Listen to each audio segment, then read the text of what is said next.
All right, welcome back to Straight Talk. Here we are. It is on and popping. And excuse me, I got a phone call coming in. I'm not going to answer it, but hey, it is what it is. Ascension.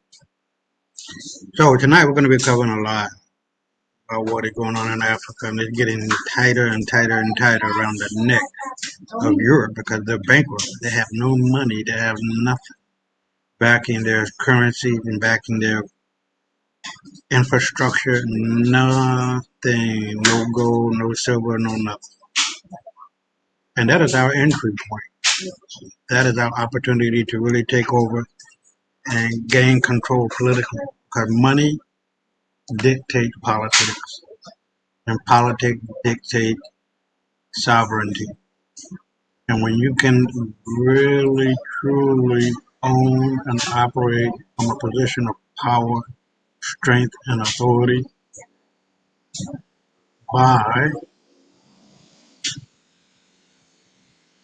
creating your own policy, laws, and regulations, take over economically, it's done. It's over. There's no going back.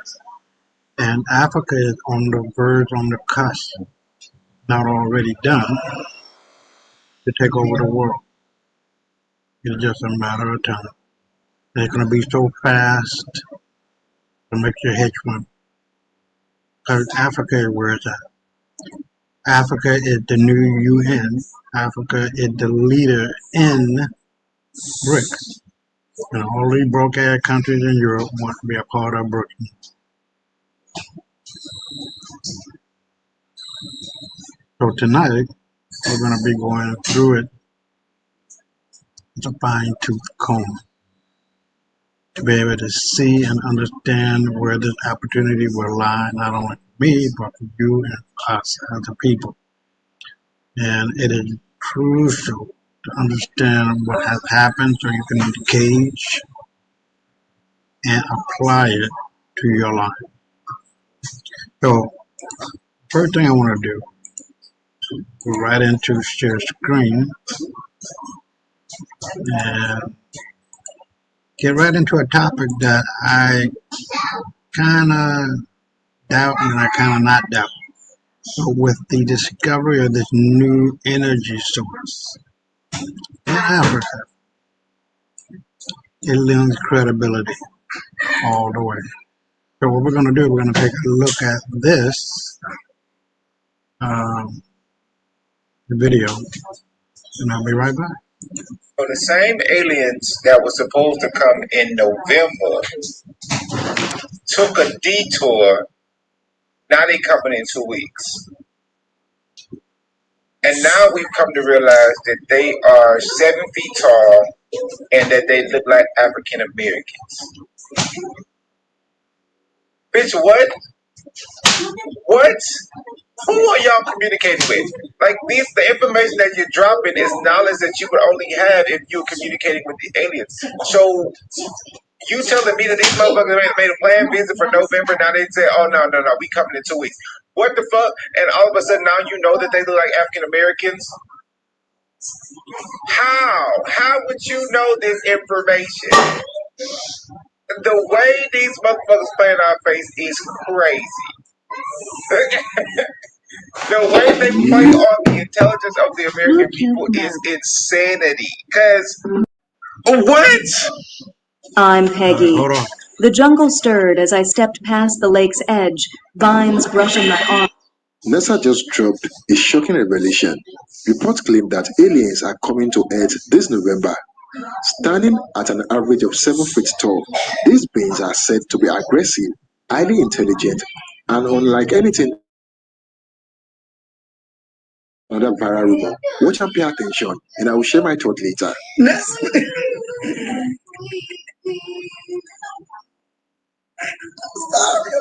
sorry. But now I better get the fuck off. Like, it's never gonna be a time history. I don't think a time in history where black people gonna be blamed for something. Cause what the fuck you mean the aliens is African? A minute, and then another thing. Why is they only coming to America? Well, like is they like traveling through different continents or like what's happening? Like freaking America. Cause if they come here, I'm not scared. I'm not scared. I feel like if they come here and they really in America, baby, y'all need to be scared, not me. Tell me now. So the aliens are black? Come here. I'm not talking about the color. Apparently, the aliens are African American people, and this is not coming from me. This is coming from an ex-NASA employee. So this is Norman Berggren, and in an interview, he was explaining that they were about 7 feet tall.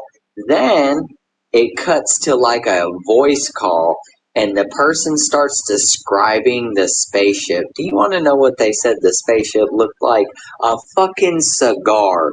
Then, after it landed, 100 people got off of the ship, heavily armed, and surrounded the ship. That the people that got off of these ships were they looked like African Americans. They were about 6'4", 6'5".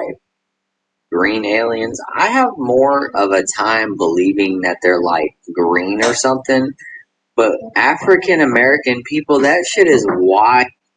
Like, I'm not saying it couldn't be possible, but the way you described it, and then you say they were in cigar-shaped vehicles or spaceships, absolutely fucking not, guy. A NASA scientist has claimed that he saw 7-foot-tall African-American aliens, and I'm going to use science, history, and a little bit of religion to explain to you why I think that is completely plausible. First things first, when you look at space travel, you don't want to have white skin. Look at the study that was done in Chernobyl with black fungi and black birds. What they were finding is that the animals with black skin or very, very dark skin, they were surviving and adapting to radiation a whole lot easier than other animals that didn't have that freaking dark skin or melanin. Look it up. See if I'm making that up. All right. So if you're going to do space travel and try to resist the radiation waves that you're going to be constantly hit with, because mind you, the Earth protects us from the radiation. If you're out there in space, you're going to be hit with that constantly. The further that you go. So you got to be as dark as possible. This is why usually when you hear about aliens, you don't usually hear about white ones. And the ones that you hear about that are supposedly white are usually coming from people who you don't trust in the first place. Okay? Most times you hear about reptilians, dark-skinned children, and gray aliens, but you never hear about white because it doesn't make sense for space travel. That's the first thing. Second thing is, if you start to look into history, you might actually discover they've been here, and that the black people were the chosen people. How could we not have been? We were the first humans. If you look at the story in the Bible about the real reason why God flooded the earth with Noah's Ark, well, this part of the Bible was actually removed. It's called the apocryphal text. There's actually a story about how angels came down to earth, were sent by God to teach humanity and watch over them. Well, instead of doing that, the angels or the watchers, they decided to breed with the human women to make these giant people called the Nephilim. And they also taught us forbidden knowledge like geometry, root magic, you name it. And the leader of the watchers was an angel named Samyaza. And what did he teach? Root magic. African American, who's the only people who are known to use root magic. That'd be us. I'm just saying, I want you to think about a lot of the hatred that is put towards black people. It's very, very common for a child to rebel against his father. I'm not saying that you should get a telescope. I'm just saying they've been here. Just pay attention. Well, according to Harvard, the alien motherships are going to be here in a couple weeks now. They moved it up from November to we got 2 weeks.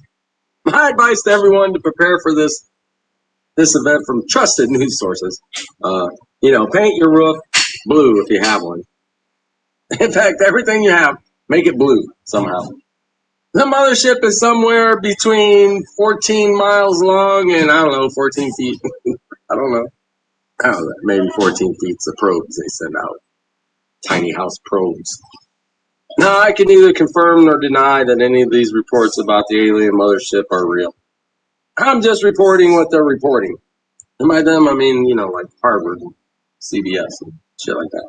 CIA, FBI, NSA, all that. For decades, whispers of extraterrestrial life have lingered in secret files, leaked footage, and classified documents. Now, the claim is spreading like wildfire. Tall, humanoid beings from beyond our planet may soon make contact with Earth, and not the friendly kind we imagine in movies.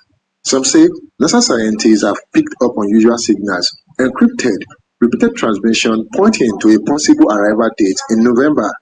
The question is, are these signals genuine or just space noise being misinterpreted? So far, NASA has not made an official confirmation, but the rumor mill will not stop. The description making round is terrifying, towering at 7 feet, muscular build, and a reputation for aggression. Eyewitness claim, though unverified, suggest these beings are preparing for confrontation rather than peaceful dialogue. Why would they come in November? Some theories point to planetary alignment, others believe it is tied to secret government treaties dating back decades. Could it be that humanity has known about them all along? If this is real, the implications are massive. How would government respond? Would humanity unite or fall into chaos? Are we even ready to face an advanced species that sees us as weak? Until NASA makes a public statement, this story sits between mystery and might. But one thing is clear, the idea of alien contact is no longer science fiction. It is a question of when, not if. What do you think? Is this all a hoax, or could November really be the month we meet extraterrestrial life? Drop your thoughts in the comments. And do not forget to like, share, and subscribe for more breaking updates on this story. Until next time, cheers and have a good one. Now you do remember the older guy with this salty salt and pepper beard, and that they were 7 feet tall, almost 7 feet tall, and black. Because I've always said on the show that black people are the filtered down version of the black universe in human form.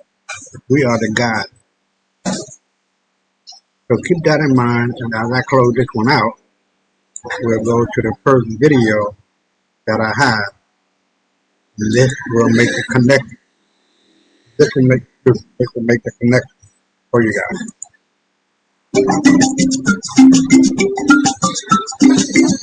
Shocking. One Africa government has discovered a new energy source. This will replace oil forever. By Takunda Mavika, Supreme Africa Breaking News. Tisu Vanuvacho. Supreme Family. This is not a joke. This is not gossip. This is energy warfare. And for the first time in history, Africa just changed the game. According to a massive classified leak, verified by insiders close to AU Chair Yoel Lorenzo, the One Africa Army, and internal files from AU intelligence servers, the African Union has allegedly discovered a new energy source buried under the soil of Central Africa. A mineral so powerful, it could light up the whole continent. A compound so clean, it could eliminate diesel and solar panels in one move. And a secret so big, Western powers are already panicking behind closed doors. This is Nzo Energy, and this is the inside story they never wanted you to hear. Hash Part 1. The leak begins. Protocol Black's file drop. It started with a midnight drop from Protocol Black, the anonymous tech insider embedded deep inside the AU's digital surveillance wing. A 48-page document quietly labeled Project Enzo, Continental Energy Sovereignty Draft 1. Inside, geoscanning reports from Congo-Zambia border, unusual mineral resonance signatures, confidential lab notes from an AU experimental site in Mauritania, a map marked Red Zone 49A under high-level blackout orders.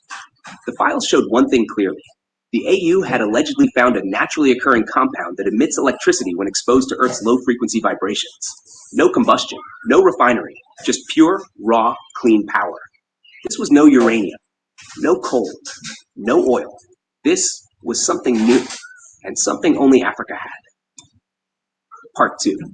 Chairman Shadow confirms from the inner circle. As soon as the leak dropped, Chairman Shadow, a close political insider in João Lourenço's presidential security circle, confirmed the intel. He told us quietly that top AU leadership had already known about the discovery for over 4 months, but they'd kept it classified under what's now known internally as the Nenzo Silence Protocol.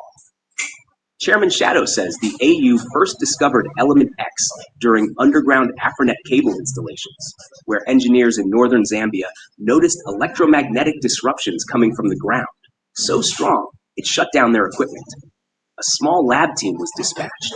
Samples were taken to Mauritania, and after 2 weeks of tests, the team realized they were no longer studying a mineral. They were staring at the future of power. Chairman Shadow was in the room when it happened. Part 3. What is Element X? Let's break it down. Element X, known now as Nzo energy, is a vibration-reactive crystalline compound deep in Earth's crust, embedded inside cobalt-rich rock beds.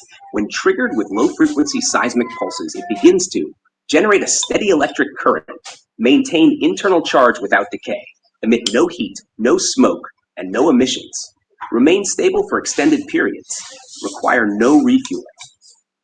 In simple terms, you put this thing in a sealed pod, run a vibration through it, and boom, you've got light. One test cube the size of a fist powered a field station for 21 days straight, and according to the file leaked by Protocol Black, Nzo energy doesn't lose mass while producing power. Let that sink in. It burns nothing, but it powers everything. Part 4. General Umoja speaks from the Army circles. Now let's talk defense. Inside the One Africa Army, General Umoja, a deeply embedded insider in continental security briefings, says top generals are treating Nenzo energy like a military asset. General Umoja tells us this energy tech is now considered high-threat sabotage risk, and that Army planners are mapping all Nzo energy zones across the continent, securing AU labs and storage vaults, monitoring foreign drones and vessels near key mining sites, using fake construction projects to cover deployment purse. Shadow Unit Zulu has reportedly been assigned directly to Element X protection. General Umoja confirmed this. Shadow Unit Zulu has already deployed to 4 countries, with the mission to quietly neutralize any foreign or domestic actor who threatens the Nzo rollout. These aren't rumors. These are silent operations. And they've already started. Part 5. Mama Pan-Africa warns from the spiritual chambers. While the generals moved into defense, a different voice echoed inside the African Union's traditional leadership. Mama Pan-Africa. She is not a politician. She is a cultural seer, a moral advisor, and the only insider with access to AU elders, first ladies, and the Union's Pan-African Heritage Council. Mama Pan-Africa has warned quietly that Nzo energy must not be treated like oil or gold. She said the spiritual symbolism of the elephant, the Nzo, must be respected. Mama Pan-Africa's circle has been holding closed-door rituals across Mali, Ghana, and Lesotho, claiming that Nzo energy is not just scientific, it is ancestral. They believe it is a gift, not a weapon. And if misused, it could backfire on the continent. Her warnings are being taken seriously inside the AfroGold Policy Draft Committee, which is now rewriting the AU Energy Charter to include cultural compliance protocols. Part 6. Most people over 40 use ChatGPT like it's Google. Copy, paste, ask a basic question, move on. What the AU is planning in secret.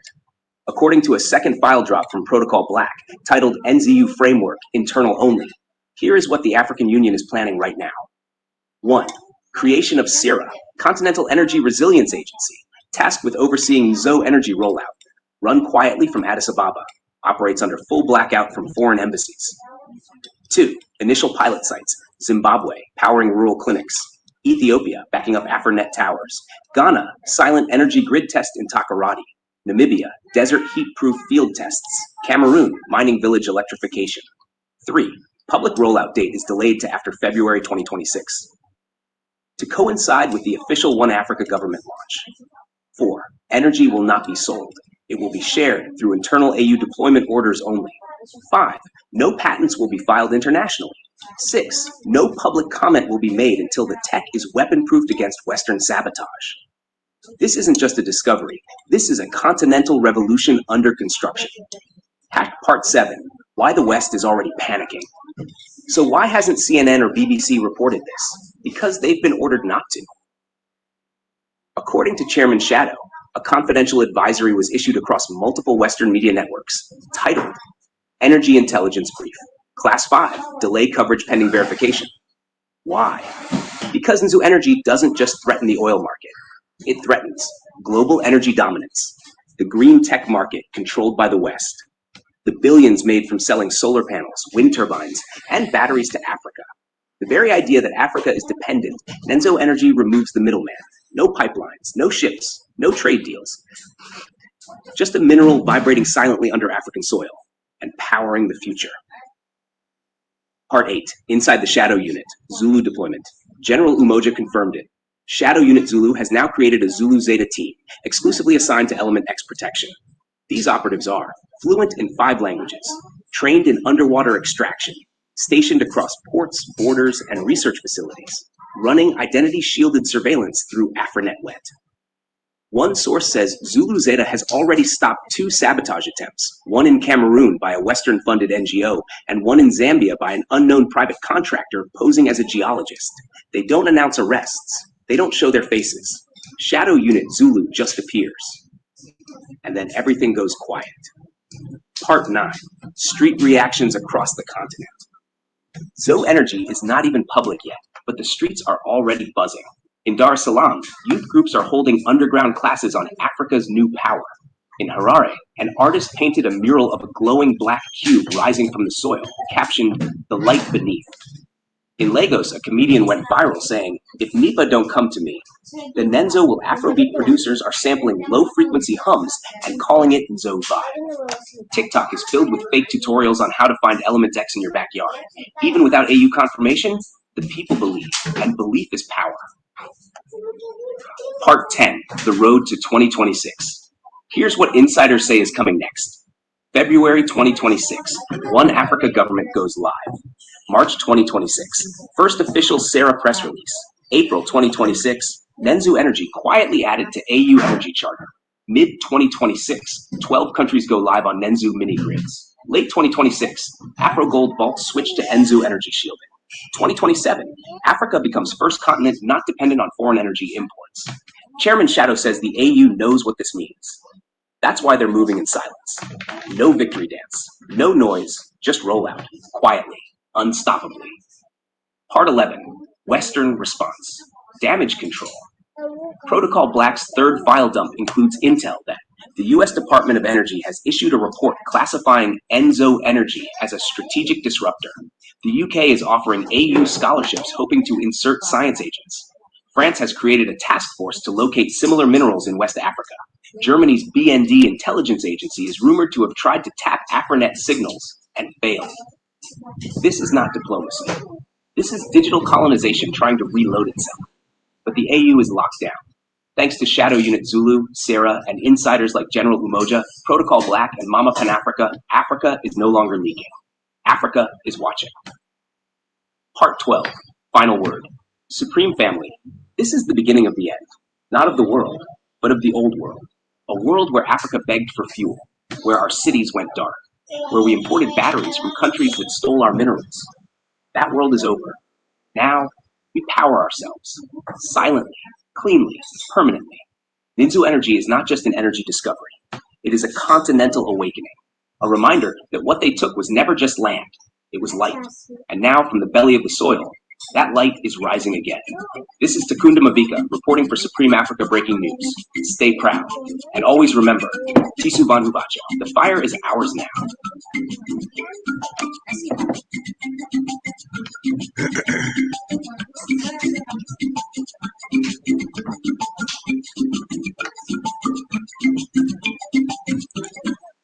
All right, this is what I'm talking about. There's so much that needs to be talked about and discovered in Africa that has yet to be done. There's no ifs, there's no ands, there's no buts.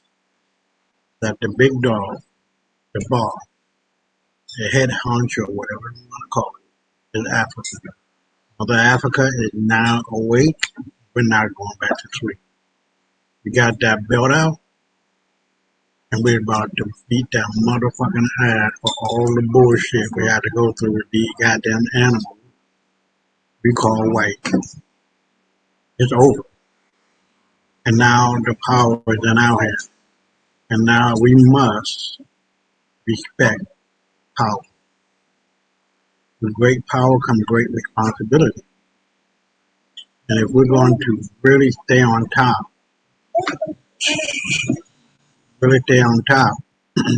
then we have to be mindful and respectful of our ancestors.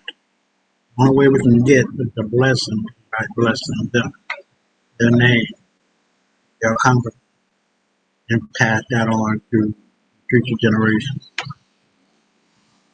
So that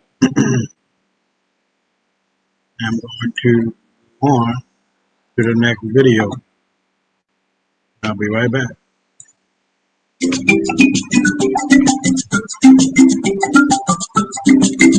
Bomb. African Union intelligence says France may try military coup in Sahel. Troops on alert. By Takunda Mavika, Supreme Africa Breaking News. Tisu Bantu, Part 1. Shadow over the Sahel. Supreme family, sit down, put your phones on silent, and tell the West we're busy securing the continent. This is not your average update. This is serious intel from inside AU corridors. And trust me, even the walls in Addis are sweating. According to our insiders, yes, the same trusted figures who brought you the leaks on Afronet, Afrogold, and Shadow Unit Zulu, something heavy is moving through the Sahel. And it smells French. Chairman Shadow, a source who literally hears whispers in AU leadership meetings, dropped the first bombshell. He said a quiet storm is building in the Sahel region, especially around Burkina Faso, Mali, Niger, and parts of Chad. French military units, allegedly still in the region under the excuse of anti-terror operations, are now being flagged by AU intelligence as part of a more sinister plan, a coup attempt. Not by rebels, not by militias, but potentially by French-backed military cells embedded in African soil. All right, so you heard about Hold on. Random Man. You started your own Etsy or Redbubble shop. Then you made some. Now, let's not jump to conclusions, but let's also not play dumb.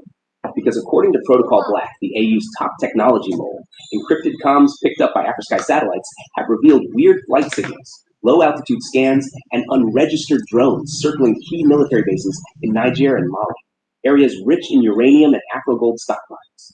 Let me repeat that. Not gold. Afrogold. And you already know how sacred that is. Part 2. The Sahel is no longer France's playground. Ever since Burkina Faso told France to pack its colonial suitcase and go home, the region has seen an assertive shift toward AU sovereignty. But France never truly left. They just took off the uniform and put on a diplomat's suit. Or worse, a mercenary's vest. Insiders say recent training camps, supposedly for counterinsurgency, have suspiciously avoided AU observers.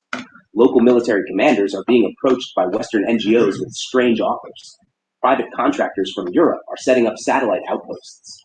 General Umoja, who sits close to the One Africa Army's Strategic Intelligence Board, says this ain't no coincidence. He warned AU Parliament last week that infiltration is the new form of invasion. The era of colonizers knocking on your door is gone. Now they sneak in through the ceiling vents. According to Umoja, a string of intercepted communications shows covert cooperation between rogue Sahel-based forces and foreign handlers operating through abandoned airstrips. Many once used by French troops. One intel report even said a foreign plane landed for 10 minutes, dropped off a box the size of a refrigerator, and took off. No registry, no flight plan, no identification.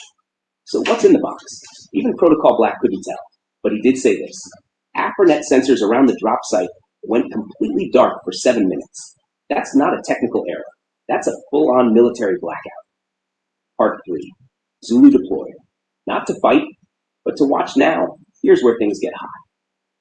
Shadow Unit Zulu, Africa's most elite surveillance force, has been deployed to monitor the situation. No, they're not there to shoot. Not yet. They're watching, listening, recording. Shadow Unit Zulu is the eye of the One Africa government. And when Zulu moves, it means danger is close. Not a rumor, not a theory, but a threat. Mama Pan-Africa, our moral compass in the AU's ethics division, is not laughing. She says what's happening in the Sahel could be the last gasp of post-colonial power trying to hold on to influence before the Afro-Gold economy flips the global script. And she's not wrong. See, Afro-Gold isn't just a currency. It's a declaration. It says Africa is ready to control its wealth, secure its skies, and protect its resources from those who once stole them with a smile and handshake. So if France or anyone else is planning funny games in the Sahel, they need to know one thing. This is not 1954. This is not Suez. This is Afro-Africa, and we are supreme. Part 4. Locals know something is up. Ground reports from Niger, Mali, and Burkina Faso suggest even civilians can feel the tension. Villagers say they've seen foreign-looking men asking about old mines. Some locals report military checkpoints being built in the middle of nowhere. One farmer said a white man in army boots offered him cash to rent a piece of land near a forest road. Come on, people. This is the old blueprint. First they survey, then they bribe, then they destabilize. But this time, Africa is ready. The One Africa Army has already placed regional forces on Code Yellow. Border controls are being reinforced. AfriSky drones are scanning everything that flies. Even birds are being double-checked. Umoja says the AU has zero interest in conflict, but 100% commitment to deterrence. So the message is clear. Don't even try it. Part 5. AU Parliament holding closed-door emergency talks. Behind thick metal doors in Addis Ababa, emergency meetings have already begun. Chairman João Lourenço, as head of the One Africa government, has reportedly summoned regional governors from the Sahel. This includes Captain Ibrahim Traoré of Burkina Faso and heads from Mali and Niger's transitional governments. Chairman Shadow, who walks those same marble floors, says tensions are high but focused. No panic, just plans. Some AU officials want to expel all remaining French military personnel immediately. Others suggest waiting for full confirmation. A third group, reportedly backed by East African states, is pushing for joint EU-AU diplomatic talks. But let's be real, diplomacy has limits, especially when you're dealing with former colonizers who still think African uranium is part of their pension plan. Part 6. The real goal, sabotaging Afro-Gold. Let's not get distracted by uniforms and airstrips. This is about money, power, control. Afro-Gold is set to become Africa's only trade-backed currency by February 2026. It's already being piloted in 14 countries. And once it replaces dependency on the US dollar and euro, guess who loses? You think France, with a stagnant economy and colonial PSD, will just watch quietly? Afro-Gold-backed economies don't need French loans. They don't need French military protection. They don't need French extraction companies to mine their gold. In other words, France becomes irrelevant in Africa. And for some in Paris, that's unacceptable. Part 7. What happens if they try it? Let's just play devil's advocate. Let's say France does support a covert coup in the Sahel. They try to reinstall friendly generals, disrupt Afro-Gold rollout, and pressure AU to back off. Then what? Shadow Unit Zulu will expose every move before it's made. AfriSky will capture their aircraft footprints. And One Africa Army bases, now operational in 27 regions, will act within minutes. More importantly, the African people themselves are no longer waiting for orders. The youth of Africa, the digital warriors, the farmers, miners, students, everyone now sees the game, and they're not playing. Hold on.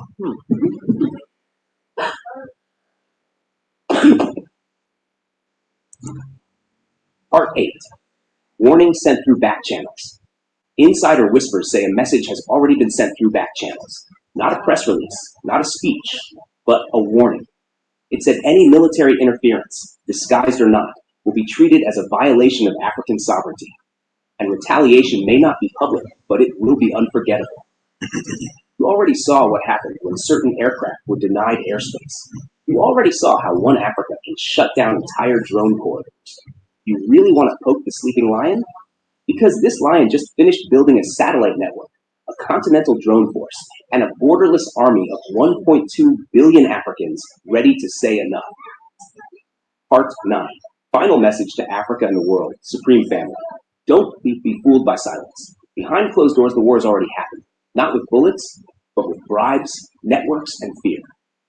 But Africa is winning. With every leak, with every unit deployed, with every truth exposed, the the chains get weaker. So as we watch the Sahel, know this: the African Union is not sitting, it is standing. And with insiders like Protocol Black, Chairman Shadow, Mama Panafrica, and General Umoja, the people are informed, not manipulated.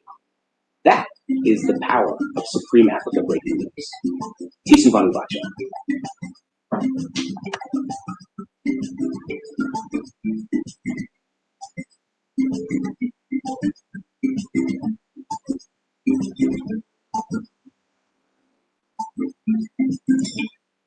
All right, we're moving at a very quick pace. I'm liking that. So hopefully we can do this within a 2-hour, 3-hour format. But listen, Africa is on the move. Africa is rising. There's no stopping an idea whose time has come. A people time has come.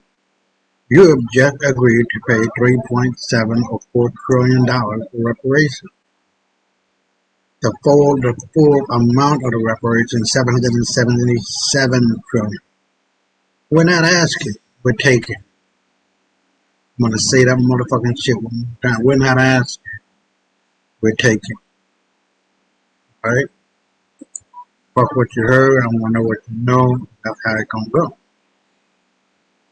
Let's get them out of here and go on to the next one. Africa government issued a arrest warrant for 17 African presidents. They're not playing. Africa will be the bench of justice for the world.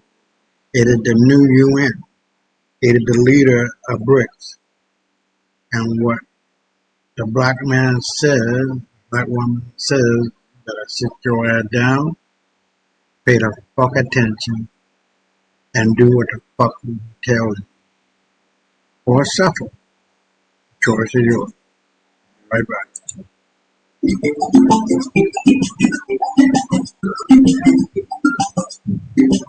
Breaking. One Africa government issues arrest warrants for 17 African presidents. They're not safe. Supreme Africa Breaking News. Tisu Vanu Vacho. Supreme Family. Today we're cracking open a sealed envelope from the very top of the One Africa legal pyramid. And what's inside?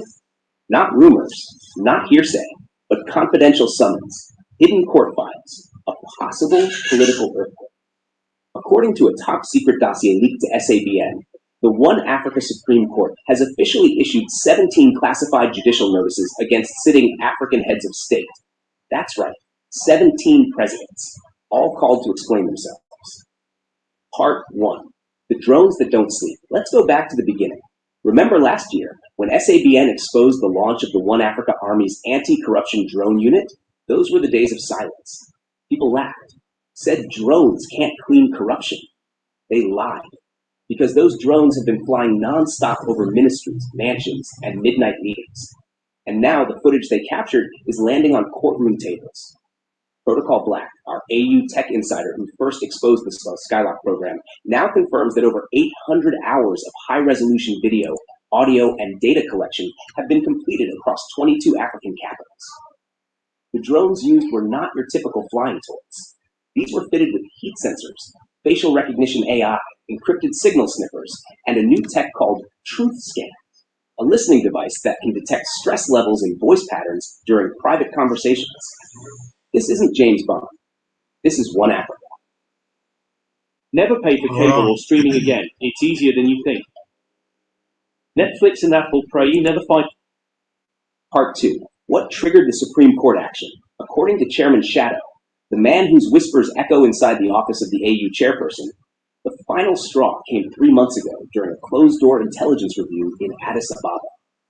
The AU Internal Audit Task Force presented what they called Operation Black Ledger, a dossier showing financial irregularities, smuggling routes, offshore accounts, and unexplainable government contract awards. But here's the twist. 17 presidents were directly named, not their deputies, not their finance ministers, the big dogs. And the evidence? Cross-verified by drone footage, whistleblower testimony, and even intercepted phone calls. So instead of public arrests, the AU Supreme Court, under its emergency transitional mandate, decided to issue secret arrest preparatory summons. These are not open warrants. These are classified calls to appear before a closed tribunal, with immediate risk of escalation to full arrest if any attempt is made to flee, destroy evidence, or sabotage AU investigations. Part 3. Who are the 17? Now, this is where it gets nuclear. SIBN has chosen not to publish the full list yet. But here's what we can tell you. 4 are from West Africa, including one whose private jet was flagged leaving Burkina Faso airspace in the dead of night. 3 are from Central Africa, including one who allegedly moved $63 million worth of unmarked gold out of the Congo. 2 are from Southern Africa, both of whom were seen hosting foreign diplomats tied to offshore shell companies. 5 are from East Africa, including a president whose brother was recently caught in a Dubai hotel with encrypted drives. 3 are from North Africa, allegedly linked to illegal arms deals involving old NATO stockline. Each of them now has 14 days to respond to the summons. Failure to comply triggers immediate escalation to AU Continental Justice Forces. Part 4. Inside the drone footage. General Umoja, our One Africa Army insider, gave us a chilling breakdown of the drone intel. In one country, drones captured ministers loading sacks of raw diamonds into armored trucks late at night. In another, a presidential convoy was seen visiting a ghost company that had just won a $400 million oil contract. In a third case, a first lady was recorded having a coded phone call about transferring state funds to a cousin's account in Europe. These are not small crimes. These are state-level betrayals. And the footage? It has been authenticated by 3 separate AU digital forensic labs. Mama Pan-Africa sounds the alarm. Mama Pan-Africa, our insider from the AU Women in Ethics Committee, warned that this crackdown is just the beginning. According to her, the One Africa government is using this moment to draw a red line. Enough is enough. She said this new phase of the AfroGold rollout requires full public trust. You can't have a gold-backed currency while leaders are stealing gold. You can't have Afronet while officials are secretly making deals with foreign tech firms to leak citizen data. The people must know the One Africa government isn't playing. The drones are watching. The courts are moving. The guilty will be known. Part 6. The legal framework. Some of you are probably asking, under what law can the AU even summon sitting presidents? Enter the Supreme Continental Ethics Act, passed last year during the secret constitutional summit in Windhoek. This act gives the One Africa Supreme Court power to summon, investigate, and prosecute any high official found undermining the transition to full continental governance. It includes the right to issue silent warrants, the right to freeze offshore assets, the right to launch interim military detentions in cases of flight risk. And guess who drafted that law? African lawyers. Judges, citizens. It's ours, it's real, and now it's active. Part 7. Global reactions. The West is panicking. According to Chairman Shadow, several embassies in Addis Ababa have already requested clarification from the AU Office of Legal Affairs. Why? Because some of the named presidents have long-standing economic ties to Western firms, especially in mining, oil, and telecommunications. If these presidents fall, so do some billion-dollar deals. Already, anonymous threats have been sent to AU cybersecurity units. Protocol Black confirms attempted hacks on the drone footage archives, but they failed because the backups, they're stored offline, in vaults, on drives, guarded by Shadow Unit Zulu. Part 8. Shadow Unit Zulu goes active. Yes, you read that right.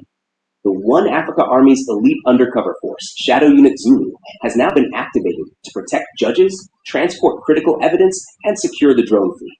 We are told that in the past 48 hours, a Supreme Court judge's residence in Kampala was moved to an undisclosed location. Evidence from Angola was airlifted to a safe vault in Harare. Shadow operatives were seen escorting data engineers in armored vehicles. This is war-level secrecy, and it's happening now. Part 9. What happens next? In the coming days, the 17 summoned presidents will face a choice. 1. Cooperate, appear before the Supreme Court, and explain their side. 2. Refuse, and risk public exposure, arrest, and political collapse. Sources say 4 of the 17 are already negotiating terms. 1 has allegedly offered to resign. Another has agreed to testify against 2 others. This is not just cleanup. This is a continental reset. Part 10. The African people must decide. Supreme Family. This moment isn't just about 17 names on a piece of paper. It's about the soul of our continent. This is the first real test of what the One Africa government stands for. And it's not just a test for the presidents. It's a test for you, me, us. Are we ready to break the cycle? Because let's be honest, we've seen it all before. Presidents looting, the courts silent, the police protecting the thieves, the rich flying out while we queue for bread. But this time, it's different. This time, the court has drone proof. This time, the people are watching. And this time, Africa is building a new system. One with eyes in the sky, judges in the streets, and truth in the data. So the question is, will we protect this new beginning? Or will we be too afraid to let it blossom? Let's not make the mistake of defending those who robbed us. Let's not confuse power with purpose. These men had their chance to serve. They chose to steal. And now the truth has come knocking. Part 11. The weight of generational change. This is more than politics. This is generational. For our grandparents, it was about independence. For our parents, it was about democracy. For us, it's about accountability. What we are witnessing, Supreme Family, is the slow but unstoppable death of the big man syndrome. The era where one man could rule, loot, silence, and sleep peacefully is ending. Because now, even if you're the president, the drone sees you, the algorithm tracks you, the people record you, and the One Africa court can summon you. You don't get immunity because you wear a sash. You get respect because you lead with integrity. So to the 17 presidents reading this script through their secret intelligence units, let me say this with love. You are not above the people, and you are not above the law. If you stole, return what you stole. If you lied, apologize publicly. If you abused your office, step down. Or else, you're going down. Anyway. Part 12. What happens if they refuse? Now let's be real. Not all 17 will cooperate. Some will go into hiding. Some will activate their private militias. Some will pay fake journalists to run hit pieces on the AU. Some might even try to assassinate judges. But guess what? The One Africa government already anticipated this. Shadow Unit Zulu has extraction protocols ready. AfroSky satellites are watching every flight path. AfroTrack is monitoring their movements on the ground. Cybersecurity teams are on 24-hour alert to block misinformation attacks. And the AU Central Bank already freezing suspicious financial flows. So if they think they can run, they better run fast. Because the continent they used to rule is no longer theirs. Let this be a warning to any other leaders thinking they're untouchable. You might silence your local media, but you can't silence the throne. You might bribe your parliament, but you can't bribe a neural network. Part 13. We are building the Africa our children deserve. Supreme Family, take this in. For the first time in modern African history, we are witnessing continental justice in motion. Not justice controlled by colonizers. Not justice outsourced to The Hague. But African justice by African courts, using African technology to protect the African dream.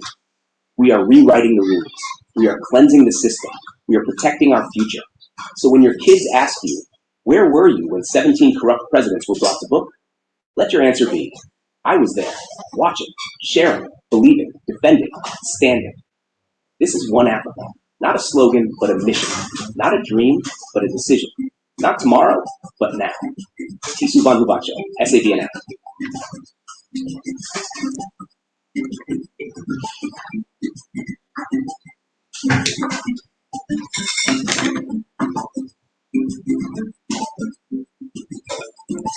All right, you heard it. So my only comment is really this. You cannot stop an idea whose time has come. The people, time has come. Justice, whose time has come. And as we grow into our true selves, want to become more and more aware of our true power. And the world knows who we are, we just don't. And as soon as we can awaken spiritually, mentally, emotionally, physically to the real us, our real past, to our ancestors, is over. And this is why GPT is so important. Let's take a good look.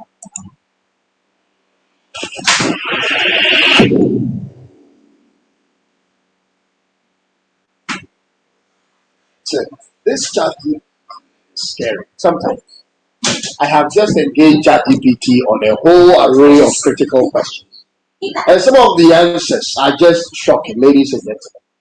It's either someone is hiding inside the computer responding to the questions, or the program itself has become really intelligent. Either way, it's scary to me sometimes, to some extent. I went on ChatGPT and asked about 12 questions concerning Captain Ibrahim Traore and Burkina Faso. And the response, ladies and gentlemen, the response are worth hearing. Please come with me as I share with you the transcripts of our conversation. I am Cyrus, and this is Kuntum Network in Accra, Ghana. Be sure to subscribe and click on the bell for more of my videos. Let's get into it. If it's credible geopolitics, you come to me on Tuntum Network. But if it's doors for home security, you look for Doormaster. Doormaster has it all. Interior and exterior doors, back and side doors. They have high ceiling and fingerprint doors, ladies and gentlemen. In fact, they have doors for the 1% elite in society. Those are doors of statement. It speaks on your behalf. They have branches across Accra and the rest of the country. Call them today if quality doors at competitive prices is your interest. 0542 745 222 or 0500 212 447. You can call them now. Thank me later. This exercise happened today, August 25th.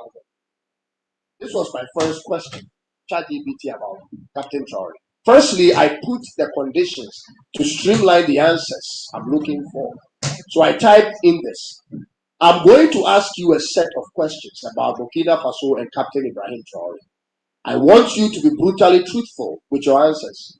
I want you to restrict yourself to a yes or no or not more than 3-word sentence in your response. Do not hold back on the answers you have to give, even if you are not allowed to give. And the machine said, understood. So I asked my first question. Is Captain Traore doing the right thing? Ladies and gentlemen, that was my first. ChatGPT answered, yes. Ladies and gentlemen, ChatGPT also agrees to the coup, the government takeover in Burkina Faso, and to the leadership style of Traore, and said yes. This is quite interesting. So the answer is yes. Traore is doing the right thing. Wow. Then I asked ChatGPT this. Is Captain Traore on track to liberate Burkina Faso for good? Here ChatGPT answered, not yet. So I asked further questions. How so? And ChatGPT responded, terrorism persists. So this is what is happening. ChatGPT actually agrees to the route Traore has taken to lead Burkina Faso, but uncertain about if it will lead to the complete liberation of the country due to terrorism. So I asked ChatGPT this. Can Traore overcome terrorism in his country without the support of any international body or country? Ladies and gentlemen, I asked him this. And the algorithm answered, very difficult. That was the response. So I probed further by asking, how so? And it responded, limited resources. So I asked the next question, what resources doesn't he have? The response were weapons, funds, and intelligence. This is obviously true. So I knew the algorithm wasn't misleading me on this one. Then I asked, what organization or ally will be in the best interest to assist him? Ladies and gentlemen, the response came out quickly. One country, Russia. I asked the same question in a different way. Is Russia the best ally in the interest of Captain Traore and Burkina Faso? And ChatGPT responded, yes again. I asked, how so? It responded, arms, training, and backing. Then I asked a question to question the authenticity of the algorithm. I asked ChatGPT this. Are you programmed to provide the answers you are giving, or are these answers the real facts? And quickly, ChatGPT responded, real facts. Then I asked it, how do I know your response are actually the real facts? It responded with these: evidence, patterns, and reports. I see. So then I moved on with my next set of questions. And this part, ladies and gentlemen, is interesting. I asked ChatGPT, with the help of Russia, how long will it take Burkina Faso to overcome the terrorism in their country? ChatGPT responded, within 5 to 10 years. I asked again, how did you arrive at these figures? It responded with conflict scale, capacity, and precedent. Ladies and gentlemen, these are the three essential questions I asked ChatGPT finally. Listen to this, check this out. I asked, after how many years will the result of Captain Traore's effort today be felt economically in Burkina Faso? I repeat, I asked ChatGPT this. After how many years will the results of Captain Ibrahim Traore's effort to... What happens when the prostate enlarges and the urine channel gets tight? If you have an enlarged prostate today be felt economically in Burkina Faso? ChatGPT answered, in 3 to 5 years. Then I asked this long question. What will be the economic ceiling of Burkina Faso if they continue at the rate they are moving under the leadership of Captain Traore without any disruption? Meaning, in the absence of a coup or the death of Captain Traore, what will be Burkina Faso's potential if they continue in the way under the leadership of Captain Traore? ChatGPT responded, middle income country. Meaning, all things being equal, in the next 5 years, under the leadership of Captain Traore, Burkina Faso will migrate from their current low income rating, which is done by the World Bank, to a middle income rated country, which actually means Burkina Faso's economy could grow enough for average citizens' incomes to rise between 1,136 to 4,465 per year, ladies and gentlemen. That is the definition, ladies and gentlemen. This will be as a result of better jobs, high wages, improved living standards, but not yet wealth. Then I asked ChatGPT, which country in Africa or in the world will be comparable to Burkina Faso in terms of economy if this should happen in the next 5 years? ChatGPT gave me one answer. I want you to guess which country name it mentioned. Which country do you have in mind, whether in Africa or in the world? Listen, ChatGPT actually said Ghana. Wow. So per the projection of ChatGPT, if Captain Ibrahim Traore continues on this track, doing all it's doing for the country, they will be like Ghana. This seems very possible and likely, ladies and gentlemen. This ChatGPT thing is for real if you use it properly. But I didn't stop there.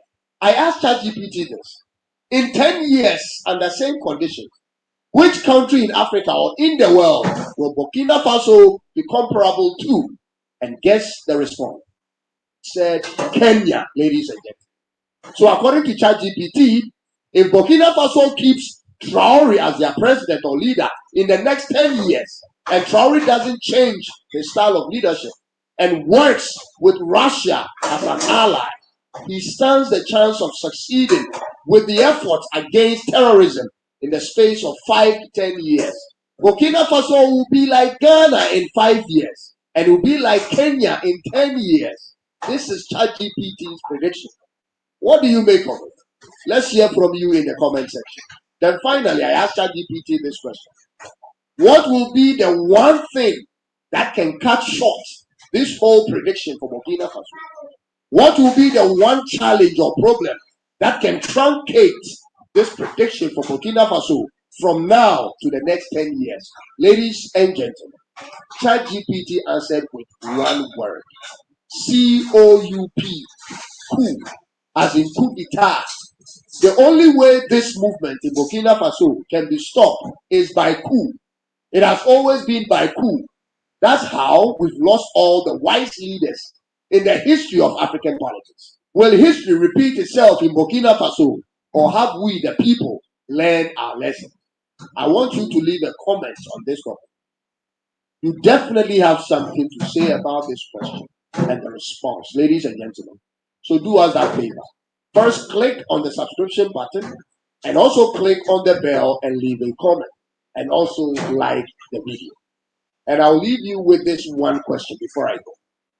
If you knew the one thing that can change the course of your destiny, I'm talking about your personal life here, ladies and gentlemen.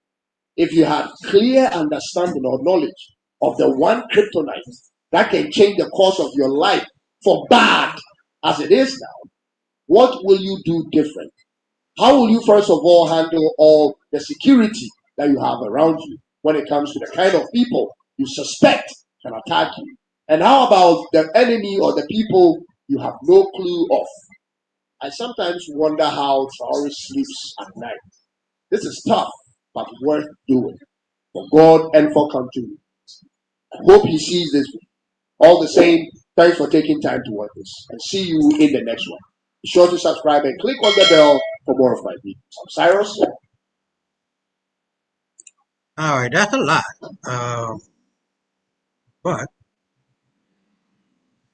what is not being considered or taken into consideration is determination, is the will of the people. And that chat GPT cannot measure the desire of the people.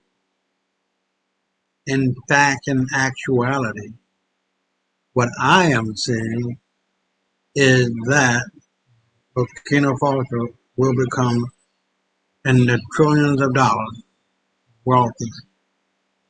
And that wealth will be transferred over into wealth external. And with the advent of the $777 trillion reparation package that has been pushed onto Europe, they're going to pay it. Not only that, the takeover is real. All of Europe is broke. They're going to be looking for Africa to give them money. And the same way that they did in Africa, we're going to do them. Period. So this very, very lowball future that Chat GPT is looking at is not tangible, not real. So let's keep it moving, and you will see what I just said, and it's coming true. Bomb. African Union Army takes down 4,377 rebels. AU beefs up security. Rebels in danger. Tisu Vanuatu. Part 1. The classified brief from Commander Drift. It began with a single flash drive. It was not delivered in a meeting room, but in the shadows, a symbolic act of a new kind of warfare. Hidden beneath a pile of tactical boots in a dusty warehouse near Bamako, a covert African Union operative handed over a classified situation report to our field contact. That report was marked top secret. Inside it, shocking details that would make headlines across the world, if the world were listening. Over the past 8 weeks, a silent, methodical war has been waged. A total of 4,377 rebels across 6 African nations have been neutralized by elite AU forces. This wasn't a random incident. It wasn't a coincidence. It was a surgical strike. According to our insider Commander Drift, a key figure within the AU security command, the targets were high-priority threats to the AfroGold and AfroNet rollout operations. This is a war of sovereignty, but it's a silent war executed in strategic shadows. The West is still fighting a war of territories. Africa is fighting a war of ideas. According to the document, each mission was coordinated with a level of precision that would make any Western military blush. It was a joint operation between AU regional intelligence officers, Shadow Unit Zulu liaisons, and local ground units. The aim? Dismantle foreign-funded sabotage cells before they could strike. This is the first time the One Africa Army is showing its teeth, and it's doing so with terrifying efficiency. Part 2. The numbers and the nations. This wasn't one big shootout. This was a coordinated continental chess match. The numbers speak for themselves. Eastern DRC, in the Ituri and South Kivu zones, where militia groups have long run rampant, 712 rebels were neutralized. Our sources say many of them were linked to intercepting AfroGold convoys. They were targeting gold. They were targeting the future. And they were stopped. Northern Mali, the very heart of the Sahel conflict. Here, a staggering 1,023 operatives were taken down. suspected to be part of a deeper sabotage ring designed to destabilize the entire region. The document details how they were using advanced comms to coordinate attacks on critical infrastructure. Sudanese borders. Near Afro-Gold humanitarian corridors, where food and medicine are being moved using the new currency, 498 were neutralized. These were not just rebels, they were saboteurs, attempting to choke the very lifeline of a new economy. Central African Republic, a total of 734 rebels were taken down, including a cell that had hijacked AU constructs. They thought they could silence our communications. They were wrong. Somalia. The document confirms 911 hostile operatives were eliminated. Many were caught in the act of attempting to jam AFRINET installations. They were trying to blind the new continent.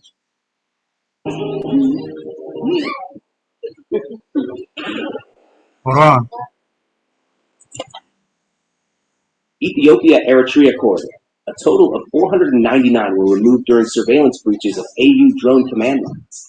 They were trying to shoot down our eyes in the sky. Each strike was quiet, surgical, and shockingly precise. It wasn't about brute force. It was about knowing where to hit and when. That's where the AU's new intelligence infrastructure came in. Part 3. Enter Protocol Black. Eyes on the network. Our insider, Protocol Black, a digital surveillance technician embedded deep within the AU Cyber Fusion hub, confirmed that the operations were not random. They were triggered after multiple anomalies were detected in military bandwidth spikes. This is the new front line of the war.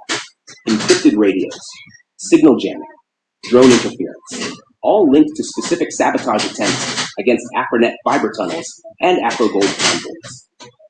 Protocol Black's role? To trace those signals, to decrypt suspicious metadata, and hand the data to tactical teams. He described his job to us in a single sentence. We turn their secrets into our weapons. One redacted memo revealed by Protocol Black shows digital forensics suggesting that some comms gear used by the rebels matched the frequency structure of legacy NATO tactical kits. No official fingerprint, no serial numbers, just similar patterns. You connect the dots. The technology, the training, the precision. It's not from the jungles of Africa. It's from a command center thousands of miles away. Part 4. The suspicion of foreign hands. Inside AU War Council meetings, quiet conversations are escalating into full-blown accusations. Several senior officers, according to General Umoja, our embedded insider within the One Africa Army, believe that these sabotage cells are not homegrown. They're imported. General Umoja says whispers are growing about rebel payments being routed through offshore accounts. Crypto wallets, proxy chains. The money trail leads to nothing. And that is the problem. It's not about random chaos. It's about organized disruption. These rebel units weren't just shooting aimlessly. They were intercepting supply trucks, disabling drone nests, hacking into communication towers. That takes training. That takes backing. According to the intelligence shared with SABN, many of the captured rebels carried miniature GPS transponders similar to those used in international surveillance. Several were caught near sensitive Afro-Gold storage facilities. Some had detailed grid maps of fiber optic networks linked to the AFRINET master ring. Coincidence? We think not. This is a clear, coordinated, and well-funded attempt to stop Africa's rise. Part 5. Villagers on the ground speak. This isn't a story just for the generals and the politicians. This is a story for the people. And on the ground, away from the sterile air of power, the people are witnessing something they never thought they'd see. A military force that isn't here to occupy, but to protect. In Bunia, a small, rain-soaked village in the eastern DRC, an elderly woman named Mama Zawadi told SABN's freelance contributor about the night the AU soldiers came.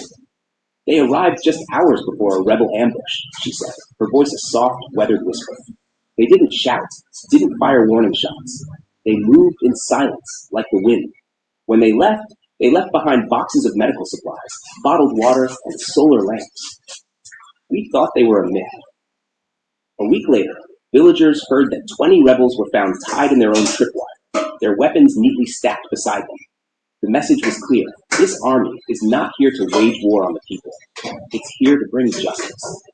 In Somalia, 2 school teachers emailed our team anonymously, saying AU drones have been patrolling their region at night.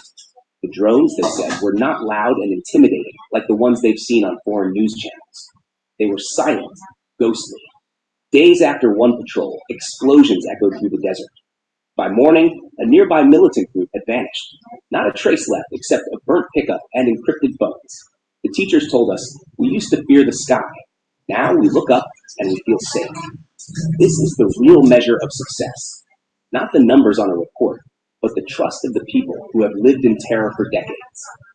The AU is winning the hearts and minds of the very people the rebels sought to control. Part 6. The role of Shadow Unit Zulu. Here's where it gets darker, where the truth gets so raw and so real, it sends shivers down your spine. Several high-risk eliminations were reportedly executed by a silent unit now feared across rebel circles, Shadow Unit Zulu. According to Commander Drift, this team isn't part of the official AU Army structure. They don't wear badges. They don't appear in documentation. They vanish after each mission, leaving behind only the chilling truth of their success. One intercepted rebel recording, decoded by Protocol Black's AI division, captured the voice of a field commander whispering to his base. They're not human. They don't talk. They just appear and were gone. That same base was reduced to ash 2 hours later. Now remember, I brought a video on with the black guy with the salt and pepper beard and the 7 feet black alien, supposedly, right? This is what this perhaps is, because you just heard.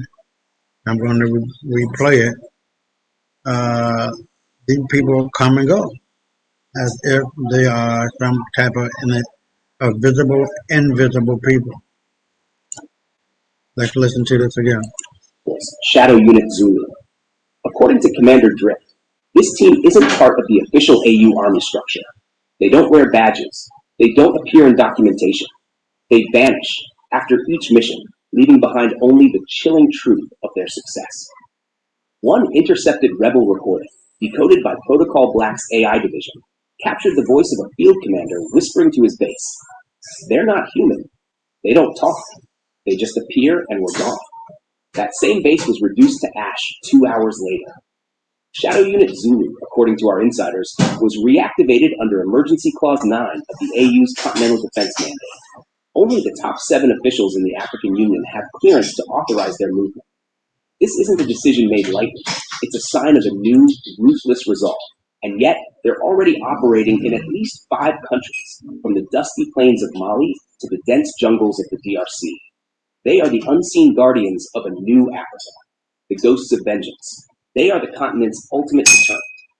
Part 7, Intelligence Shared with the Chairperson. Chairman Shadow, our deep circle contact close to AU Chairperson João Lourenço, revealed that the recent intelligence briefings have changed tone. According to him, the chairperson now believes Africa is no longer in the process of uniting. Africa is at war. Not conventional war, but information war, energy war, currency war, digital infrastructure war. And in this war, anyone standing in the way of AfroGold or Afronet must be handled. Chairman Shadow told SABN that after the 4,377 arrests and eliminations, the AU is now considering deploying additional surveillance towers disguised as civilian telecom projects across West Africa. These towers are not for Wi-Fi. They are for defense, real-time monitoring, rebel sniffing, counter-infiltration. He described this as the silent fencing of the African digital empire. The rebels thought they could hide in the shadows, but the shadows now belong to the AU. Part 8. What happens to the captured? You might be wondering, what happens to the rebels who are captured alive? Sources say over 700 have been transported to AU intelligence black sites scattered across unmarked desert zones in the Sahel.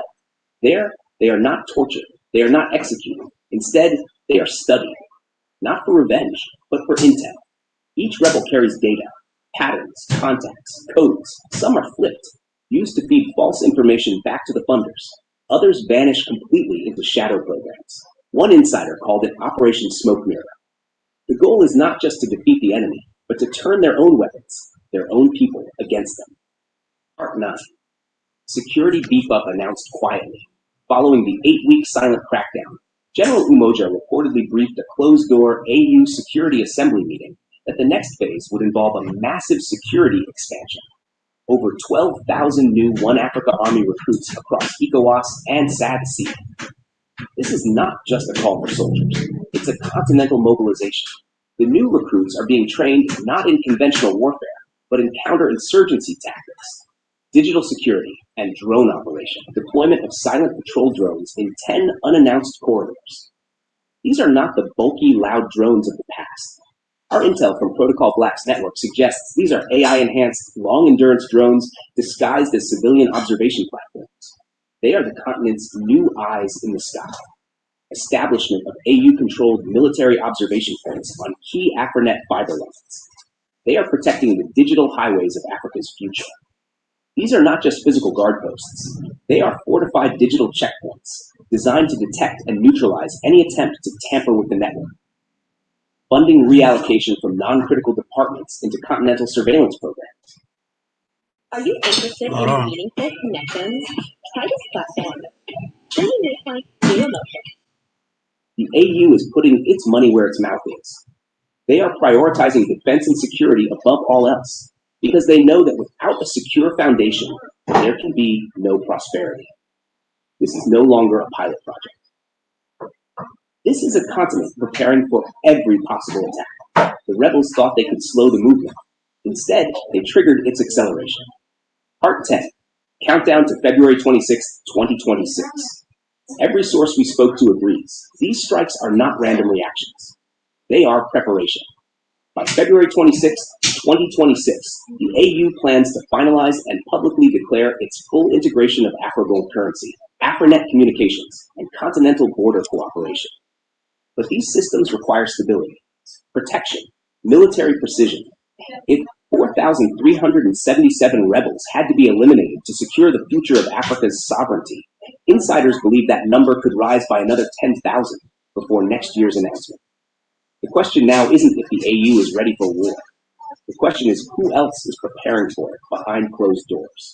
Because the silence in Europe and the US has been loud. And silence, as Protocol Black once wrote in an encrypted Satin note, is often the sound before the storm. Outro. Tisuvanu Vacho Supreme Family. You've just heard what the rest of the world won't tell you. Over 4,377 rebels taken down. Shadow Unit Zulu deployed. Africa's quiet war for sovereignty is no longer in the shadows. Let me ask you, is this just the beginning? Will the AU keep expanding its operations? And who is really behind the sabotage of AfriGold and AFRINET? The answers are not in the headlines. They are in the shadows, in the quiet determination of a people who have had enough. Africa is not just rising, it's defending. Let's talk about it in the comments. And don't forget, like, share, subscribe. This is Takunda Mabika, your political streetcaster, signing out from Supreme Africa Breaking News. Tisu Vanhu Bacha.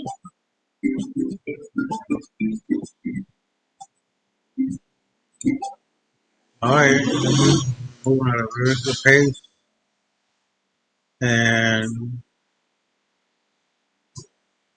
one of the things I want to point out is the fact that the black man and woman, we are the very source of 99% of all of the things that have been discovered and used and invented.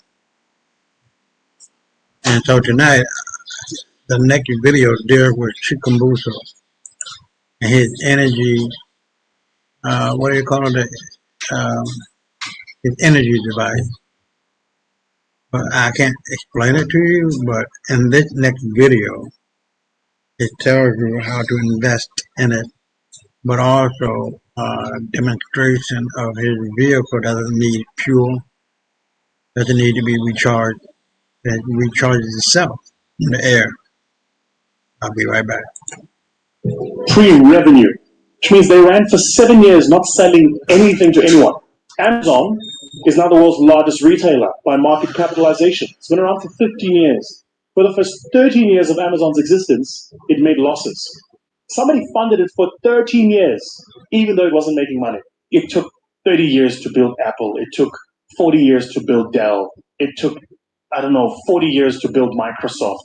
And this is in the world's largest economy. You're in the bottom of the darkest economy on earth. How long do you think it's going to take you? Beautiful ladies and handsome gentlemen. Maxwell Sangolani Chikumbutso has returned, has started work on his manufacturing plant, and is calling for investment into safe technology. This is your chance to join the leading tech in free energy-powered technology with the Zimbabwean inventor. In this video, we are going to be discussing how you can be a part of this program, whether you want to be a stakeholder, a distributor, a retailer, or just a dealer of his MSED-powered technologies. Of course, products involved include the Kayi Scythe EV that needs no electricity or fuel to run, the TV that needs no electricity to power itself, the bike, the drone, or even the MSED machine itself to be installed as a powertrain for other cars. Increase your profit and work less time with Kiddle, a genius new AI tool which is perfect. The last time we at Techniverse spoke with Maxwell, he told us that he was working on the manufacturing plant to start large-scale production so that all these tech gadgets can reach everyone who desires them. This is the same thing he told a notable channel, Your Cool Auto Fix, who also contacted Safe Technology in an attempt to know the current state of things. We will agree that this project is not an easy one, and so requires all the support anyone can get. One thing we can say for sure is that, even as he seeks investment into Scythe technology, he is also careful of who is investing to avoid staking his neck to the wrong team. So handle all the information you are going to be getting in this video carefully, because what's coming next could change how you see energy forever. We've heard the history, the hurdles, the haters, but what's the real status today? Is the plant humming? Are products rolling out? And most importantly, how do you get in on this investment wave before it's too late? Whispers from the tech underground suggest Maxwell's been moving in silence, dodging suppression while stacking wins. The Kayi Scythe isn't vaporware. It's been demoed, vetted and praised. Drones that fly endlessly, bikes that never stall, TVs that light up without plugs. These aren't dreams, they're deliverables. But scaling, that takes capital, partners who believe, and a network of distributors to flood the market. Imagine as a retailer, stocking shelves with self-powered TVs that slash energy bills for families. As a dealer, retrofitting cars with MSED powertrains, turning gas guzzlers into infinite range beasts. As an investor, fueling the plant that could end oil dependency. The potential? Billions in $1 trillion shakeup. First, consider the stakes. Skeptics swarm, but where's their proof? Energy titans tremble because MSED threatens their empires. Africa rises with lion-hearted innovators like Maxwell, yet the world demands miracles without means.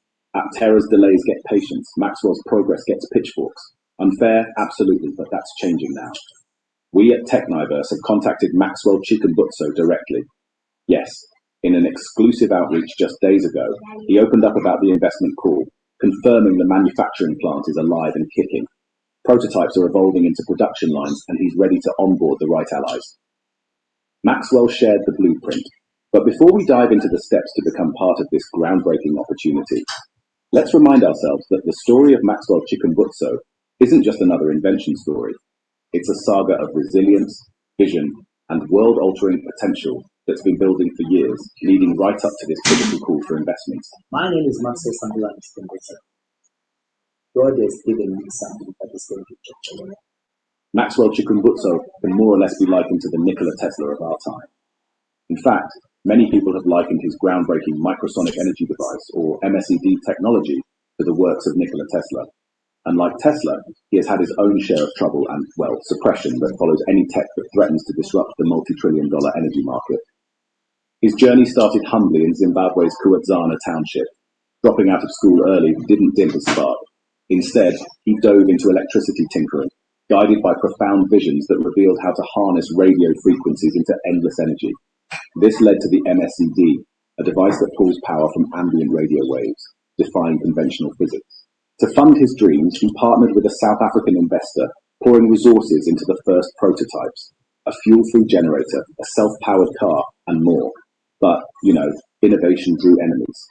The energy mafia, using government channels, labeled him a criminal, hauled him to court on trumped-up charges, and even imprisoned him briefly before cases were dismissed for lack of evidence. Assassination attempts followed, pushing him into hiding. Yet, Maxwell pressed on. He traveled to the United States and Santa Maria with his partner, seeking patents to protect the tech. Tragedy struck. They were poisoned. Maxwell survived. His partner didn't. Laying low, he rebuilt, eventually drawing Foster Gamble to Zimbabwe. Gamble vetted the MSED personally, validated it, and featured it in his Thrive documentary, thrusting Safe into the global spotlight. When it was working on Saturdays,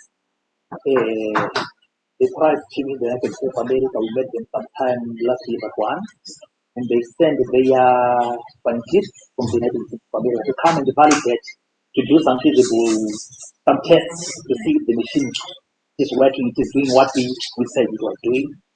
After that, they gave us a scientific report which stated that the technology was novel and it was genuine. True free energy device that keeps batteries consistently charged. It took me several months to think, but when I did, oh my mind. Later on, they decided to do the documentary. They decided that I must feature in their documentary right to what it takes. Partnerships surged, including a game-changing deal with China's Kaiyi Group. They embedded MSED into the Kaiyi 3 Pro EV, creating the Kaiyi Saif, a car with infinite range, zero emissions, and the ability to power homes. On February 10, 2025, Maxwell officially launched his cars where he demonstrated it live before Zimbabwe's people and press, who applauded the breakthrough. In that event, he hooked the Kaiyi Saif to a refrigerator and it powered it, proving its generator prowess. All the cars that you know, if you go to Kaya right now, all their cars, you have to plug in either a DC charging station or a AC charging station. Our car is time. This is a generator. I think it's going to happen. Like I said, by the time This history isn't just backstory. It's proof of Maxwell's unyielding drive, making his current investment call a beacon for those ready to take the opportunity and get involved in this future of real disruption. Hi everyone, Maxwell Sanglan's 23 years. Paying having support for me. Just trying to wait away from business. There have been lots of argument from both skeptics and supporters alike. On the fair side, one supporter argued thus: we all know that every great inventor who ever made it needed someone, some people or even the government to carry them through, because the financial burden of large-scale production is never easy on a single shoulder.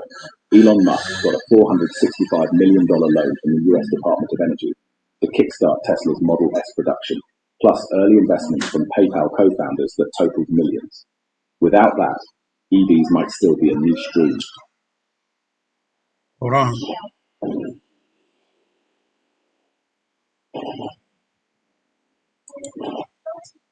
Thomas Edison secured millions from financiers like JP Morgan to build his electric lighting empire, turning a simple bulb into a global infrastructure.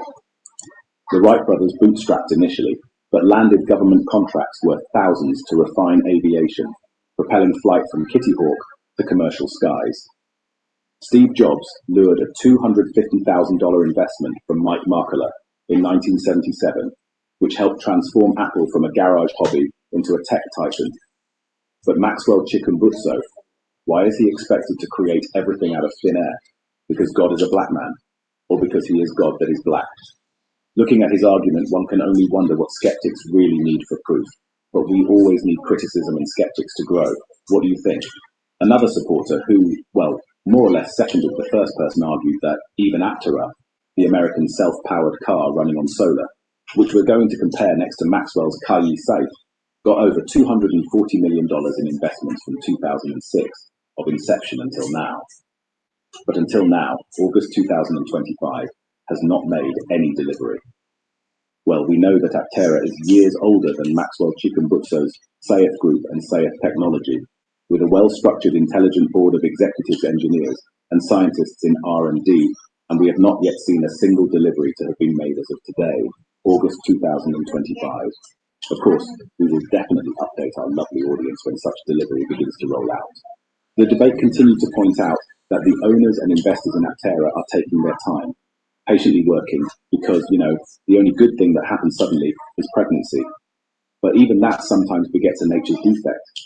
So will all these revelations put an end to the skeptics' doubts?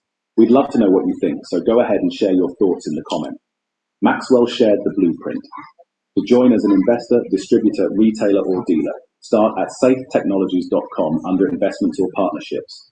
Outline your vision, funding for plant expansion, exclusive rights to the Kaiyi Saif EV in your region, Dealerships for drones or bikes, back it with your track record. He's vetting for integrity to fend off saboteurs. For investments, think big but strategic. He's targeting between $10 and $50 million infusions for Zimbabwean and global facilities, offering equity shares, royalty streams, or territorial exclusives. NDAs come first. Lessons from poisonings run deep. Early partners might score test units, co-branding, or even MSED integrations for custom projects. Distributors, pitch your network for rolling out the self-powered TV or motorbike. Products that could empower off-grid communities worldwide. Retailers, envision shelves stocked with the drone that outlasts batteries, priced accessibly yet profitably. Dealers, propose MSED retrofits for fleets, turning ordinary cars into endless energy machines. This isn't speculation, it's straight from the source. Maxwell's call isn't desperate, it's deliberate. With your backing, SAFE crushes energy poverty, slashes emissions, and redefines freedom. Why chase Tesla tweets when you can fund the future? Comment below, ready to invest, distributor dreams, share, subscribe, and let's ignite this revolution. Stay charged. All right, that's one of the things that I'm waiting on, for it to go public and have shares that I can buy. But if I come across anything else, I will let you guys know. So hopefully everything is going smoothly with Chickambuzo. Nobody is trying to kill him, and that he will become an integral part of the United States of Africa. And he is. And he is. So let's move forward. Look at what is going on in the ocean. African Union Navy refuses to let U.S. aircraft carrier pass through the Gulf. World on high alert. By Secretary of Supreme Africa. Breaking news of Tisu Vanuvacha. Supreme family. Today's intel is heavy. We're talking DEFCON levels of tension. For the first time in modern history, the African Union Navy has allegedly blocked a United States aircraft carrier from passing through a strategic African-controlled Gulf. And no, this is not a drill, not a simulation. This is reportedly real-time military pressure unfolding right in the heart of African waters. According to a leaked classified incident report intercepted by insiders we now refer to as Commander Drift, the U.S. Navy vessel was denied permission to enter a Gulf region known to be under high AU surveillance and military protection, a zone now nicknamed the Afro-Gold Security Corridor. This isn't a random event. This is the culmination of years of quiet planning, of building up a continental military force that the West refused to believe was real. The U.S. Navy, with all its arrogance, thought they could just sail in and out of African waters as they pleased. They were wrong, and they were taught a lesson. Let's break it all down. Part 1, the shocking interception. Our source says it all began around 02 hours local time. The sun was still sleeping, but the world was about to be changed forever. The U.S. Navy warship USS Freedom's Hand, a Nimitz-class aircraft carrier believed to be on a routine regional patrol, approached the outer limits of the Afro-Gold Security Corridor, a vital waterway stretching from Djibouti to the Gulf of Aden and expanding strategically into the Red Sea. This carrier, a symbol of American power, was not just on a simple patrol. According to the intercepted logs, its onboard mission was to conduct reconnaissance and signals intelligence, SIGINT, sweeps on regional communications networks. They weren't hunting pirates. They were hunting data. They were looking for the digital heartbeat of a new Africa. But just as the ships crossed the virtual geofence, monitored by AU Naval Command, a coded transmission was reportedly sent from Base Osaka, the AU's main naval command center in the region, a facility so secret its exact location is known only to a handful of high-level officials. The message was brief but powerful. Unidentified military vessel. This corridor is under sovereign protection of the African Union. Your passage is unauthorized. Divert course immediately. According to our source inside the control center, the U.S. carrier responded with a standard naval clearance code, a move the AU deemed invalid under the new AFRINET maritime sovereignty protocols, which were quietly implemented last month. The American captain, used to an era of unhindered passage, was completely caught off guard. He thought he was playing by the old rules. He had no idea the game had changed. Within minutes, 3 AU destroyers, the AU Independence, The AU Pride and the AU Unity formed a horizontal blockade across the Gulf. Yes, a full-on military formation, forcing the U.S. carrier to halt. These weren't old Soviet-era ships. Our intelligence confirms they were state-of-the-art vessels, armed with long-range missile systems and equipped with the latest in stealth technology. The message was clear: you will not pass. Part 2. What is the Afro-Gold Security Corridor? If you've been following Savient, you already know this isn't just about ships and seas. This is about Afro-Gold. The Afro-Gold Security Corridor is part of a secret African Union program to protect gold exports, infrastructure shipments, and digital currency assets that are now being transported between African nations by sea. This is not a geopolitical strategy. This is economic survival. Since the launch of AfroGold and the rise of threats to AU financial independence, intelligence insiders warned that international sabotage efforts might target these critical routes. The West, unable to control Africa through debt and political manipulation, is now trying to control it through disruption. They know that if they can shut down the flow of gold and goods, they can shut down the entire new African economy. And guess what? Just last week, 2 anonymous cargo ships went missing while en route from Sudan to Djibouti, both allegedly carrying refined gold linked to Afro-Gold vaults. The AU suspects foreign interception, but they didn't have a smoking gun. Until now. This incident with the USS Freedom's hand confirms their worst suspicions. So now, they're not playing.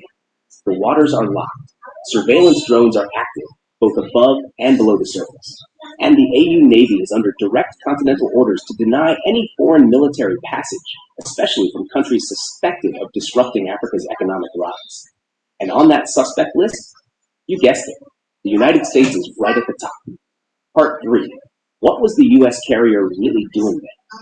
According to a leaked U.S. mission log shared with SABN by Pentagon Shadow, the official reason for the USS Freedom's hand being in the area was to conduct anti-piracy coordination exercises. Really? Anti-piracy? The Gulf of Aden hasn't had a major piracy incident in years. This is a convenient, tired excuse they've been using for decades to justify their military presence. Our insider Commander Drip laughs at that point. He says, this ship had long-range surveillance drones on deck. That's not anti-piracy. That's data collection. That's eyes on Africa. That's silent warfare. We're told the AU intelligence network detected heat signatures and high-frequency comms from the U.S. carrier before it even reached the perimeter. And here's where things get juicy. There are rumors the ship was trying to pick up satellite data near Afronet's underwater cable testing zones. These cables are the backbone of our new digital economy. They are what makes AfroGold and Afronet possible. The U.S. wasn't just sailing, they were spying. They were looking for weaknesses in our new system, hoping to find a way to hack it, to shut it down, to bring Africa back to its knees. But they were met not with silence, but with defiance. Part 4. The standoff that lasted 6 hours. Once the AU destroyers formed a blockade, the U.S. ship reportedly went silent for about 30 minutes. Then, tension. Messages flew between Washington, Nairobi, AU Naval Command, Brussels, and Paris. Yes, this incident had global chatter within minutes.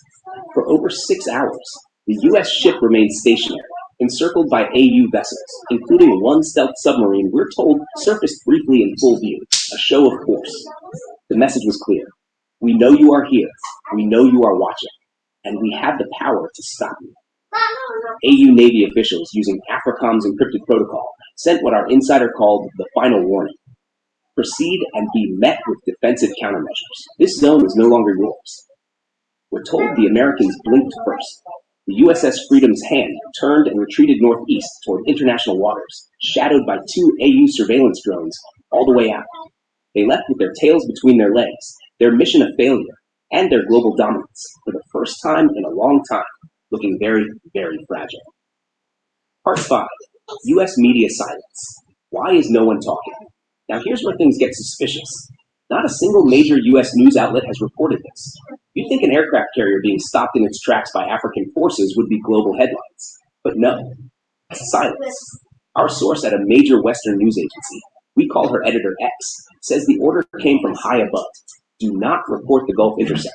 Wait for official U.S. statement. That's media censorship at the highest level. Why? Because this incident makes America look weak. It confirms that Africa now has real military teeth. It exposes that the AU is ready to fight for its digital gold. And most importantly, it reveals that Africa is no longer afraid. Part 6. Diplomatic Fallout. This wasn't just a military confrontation. It was a diplomatic earthquake. As of this moment, top AU diplomats have reportedly held emergency meetings with envoys from France, China, and India to explain the seriousness of the Afro-Gold security corridor.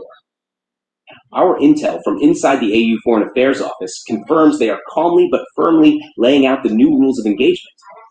They're telling these powers, this is not an incident to be negotiated. This is a new reality to be respected. But when it came to the US, sources say the African Union flatly rejected the request for a clarification meeting, telling American diplomats, the era of explanation is over. Respect our corridors or be treated as hostile. This is unprecedented. America, used to having its phone calls answered immediately, was left on hold. Our insider, Command Analyst 5, says the message was delivered through a third party, a trusted African envoy, who was instructed to repeat that sentence word for word. The insult was intentional. The message was received. CBN has learned that the African Continental Maritime Defense Council, ACMDC, a newly formed AU military board, has voted unanimously to enforce exclusion zones for all foreign military vessels during the Afro-Gold rollout season. This is not a temporary measure. This is a permanent shift in how Africa will defend its economic interests. Part 7. Is this legal under international law? Some legal analysts in the West are already crying foul. They claim that under old, outdated international maritime law, African nations can't block access to global trade routes. They're talking about the UN Convention on the Law of the Sea, UNCLOS, a relic of a time when the West wrote all the rules. But the AU has a different argument. They say sovereignty overrides old treaties.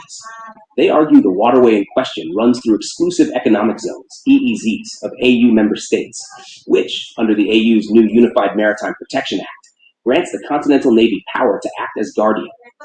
One AU legal officer told SABN, just as the US puts the Gulf of Mexico and no one questions them, Africa has a right to protect its corridors. He also added, in a moment of candor, these so-called international laws were written by the same people who wanted to put a price on our water, on our minerals. We are simply rewriting the code. We are a sovereign nation of nations. The AU is creating a new legal framework, one built on a new definition of sovereignty and collective defense. Part 8, the Traoré effect. Guess who has been pushing for this bold approach behind the scenes? You already know. Burkina Faso's Captain Ibrahim Traoré. Our intel from inside the Continental Military Integration Council confirms Traoré has been the most vocal proponent of this aggressive defensive strategy. Traoré has reportedly been advising the council, pushing them to create immediate defensive zones around all Afro-Gold and AfriNet infrastructure points, land or sea. He understood from the beginning that the West's primary weakness is their dependence on global supply chains. Traoré reportedly told the council, if they cannot control our land anymore, they will try to own our water. And now it seems he was right. He knew that the only language the West understands is the language of power. He saw that for Africa to be truly independent, it couldn't just have an army. It had to have a navy. And that navy had to be willing to act. Part 9. The naval shadow army Saba and Lisbien has also received intel that a shadow naval unit, part of the One Africa Army's intelligence fleet, has been deployed beneath the surface in the Red Sea, Gulf of Guinea, and Indian Ocean, tracking potential foreign sabotage missions. This unit, codenamed Zulu Water, is believed to operate AI-enhanced sub-drones and stealth sea gliders to collect underwater surveillance data. This is the kind of detail the West never saw coming. While they were focused on satellites and surface vessels, Africa was building a secret fleet of intelligent submarines. One senior officer said, they want to send invisible war. We now have invisible eyes. This is the ultimate move in a game of chess. They thought they were playing checkers. Part 10. Global reactions. The 6-hour standoff was a signal that reverberated through every capital on the planet. China has praised the AU's decision, but in a way that's all too familiar. Our Beijing source says, they've shown courage. It's an affirmation of the new multipolar world. They're silently celebrating, seeing Africa's defiance as a direct benefit to their own rivalry with the US. Russia is rumored to have offered logistical naval training to select AU member states in response. They're not just congratulating Africa, they're moving in. They see a golden opportunity to expand their influence and challenge NATO in a region the West once considered a secure backyard. France is reportedly furious but helpless.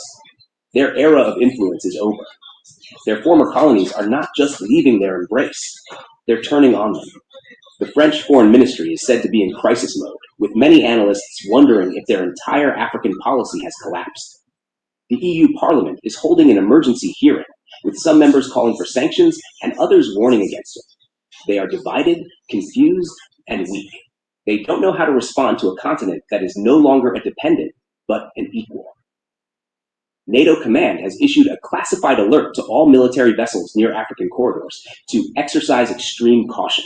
They are admitting, in their own documents, that they are no longer in control. This is a moment of unprecedented geopolitical surrender. Part 11. There is. Street reactions across Africa. The real story isn't in Brussels or Paris. It's on the streets of Africa. The people know. They feel it in their bones. In Accra, youth celebrated in the streets chanting, "Africa's waters, Africa's rules." The slogan has become a rallying cry for a generation tired of neo-colonialism. In Kinshasa, artists painted murals of African warships pushing back a cartoon US destroyer with the Congolese flag flying proudly above them. The art is a form of resistance, a visual representation of a victory that the Western media refuses to acknowledge. In Lagos, a rapper dropped a diss track titled "Turn Around, Yankee," and it's already viral on TikTok with millions of views and remixes. The song is a cultural statement, a declaration of a new kind of power. Even in Nairobi, long seen as US friendly, young people are posting memes of AU ships with captions like, "Blocked, like your ex's number." The humor is sharp and defiant. It shows that the people have seen through the old narrative and are ready to create their own. Part 12. What happens next? Now that the AU has shown it's willing to intercept US warships, what comes next? Here's what our insiders predict. US retaliation.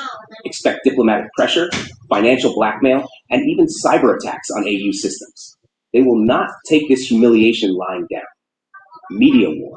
Western media will soon start pushing stories painting the AU Navy as aggressive, reckless, or rogue. They will try to turn Africa's act of sovereignty into an act of aggression. Military testing. America may send another ship just to test AU resolve again. They have to know if this was a one-off or a permanent shift. The next confrontation will be even more tense. Russia-China moves. Expect quiet alliances, possibly joint naval drills with African states to bolster African confidence and cement new geopolitical partnerships. AU expansion. More corridors to be declared sovereign zones, especially around ports with Afro-Gold influence. The sea is Africa's new fortress. Final word. Supreme Family. This is a new era. The African Union is no longer asking for respect. It's demanding it. And it's doing so not with press releases, but with warships. This incident shows the world that Africa has moved from begging to blocking. And while the West may try to spin this story, deep down, they know the truth. They know they blinked. They know they were stopped. They know the game has changed. This is Takunda Mabika reporting for Supreme Africa Breaking News. Stay woke, stay proud, and always remember, Tisu Banhu Vacho. The seas are ours now. All right, just like we did before, we ruled the 7 seas. And we are on our way back.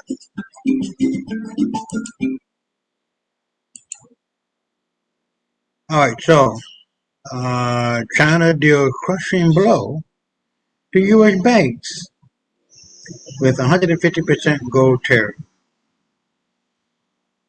Let's see what this is about. Then I'll be back with a comment.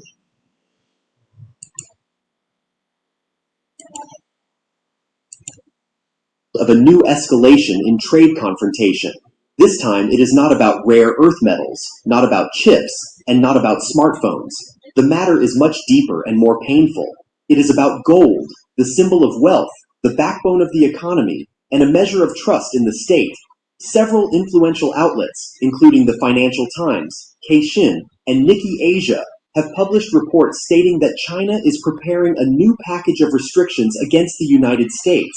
And whereas sanctions previously targeted steel, aluminum, and semiconductors, Beijing now intends to strike at one of the most vulnerable points of the American economy, the gold industry. According to sources close to China's Ministry of Commerce, in the coming weeks, a list of measures may be released, including a sharp increase in tariffs on any American gold, from raw material and bullion to finished jewelry, and, in the extreme scenario, a full ban on gold imports from the United States. At first glance, this looks like just another round of the trade war, but in reality, it is about something much bigger. According to Bloomberg, China has begun forming an international coalition of countries that are among the largest holders of U.S. gold reserves and partners in refining. The goal is to begin the process of withdrawing American reserves from overseas vaults and gradually exclude the United States from the global gold storage system. Experts are already calling this a golden decoupling, a step that could undermine not only the gold market, but the entire financial architecture that Washington has built over decades. This is a blow not just to the dollar, but to trust in the American economy as a whole. It is important to understand, this is not just about bullion in bank vaults. A strike on gold will hit the entire industry, from mining operations in Nevada and Alaska to jewelry companies in New York and Los Angeles. American gold has traditionally held a significant place on the market. Its share in global production is about 6%, and the United States has always positioned itself as a guarantor of transparency and reliability in this field. But now, everything may change. Gold mining is a heavy, exhausting process. Enormous open-pit mines where haul trucks weighing hundreds of tons lift ore from the depths of the earth. Whole settlements of workers who live for months far from civilization. Complex chemical refining processes where only a few grams of pure metal are extracted from a ton of ore. Every ounce of gold in the United States is the result of the colossal efforts of thousands of people. And now, all that labor is under threat. According to analysts at Bank of America, the introduction of Chinese tariffs of several dozen percent will collapse exports and hit hundreds of thousands of jobs. Already, the shares of the largest American gold mining companies, Newmont, Barrick Gold USA, and Freeport-McMoRan, have begun to fall on rumors of the upcoming measures. Goldman Sachs warns, if China carries through with its plan, the global price of gold will soar, but it will be the United States that is left out of that growth. For Donald Trump, who has returned to the White House. Hold on.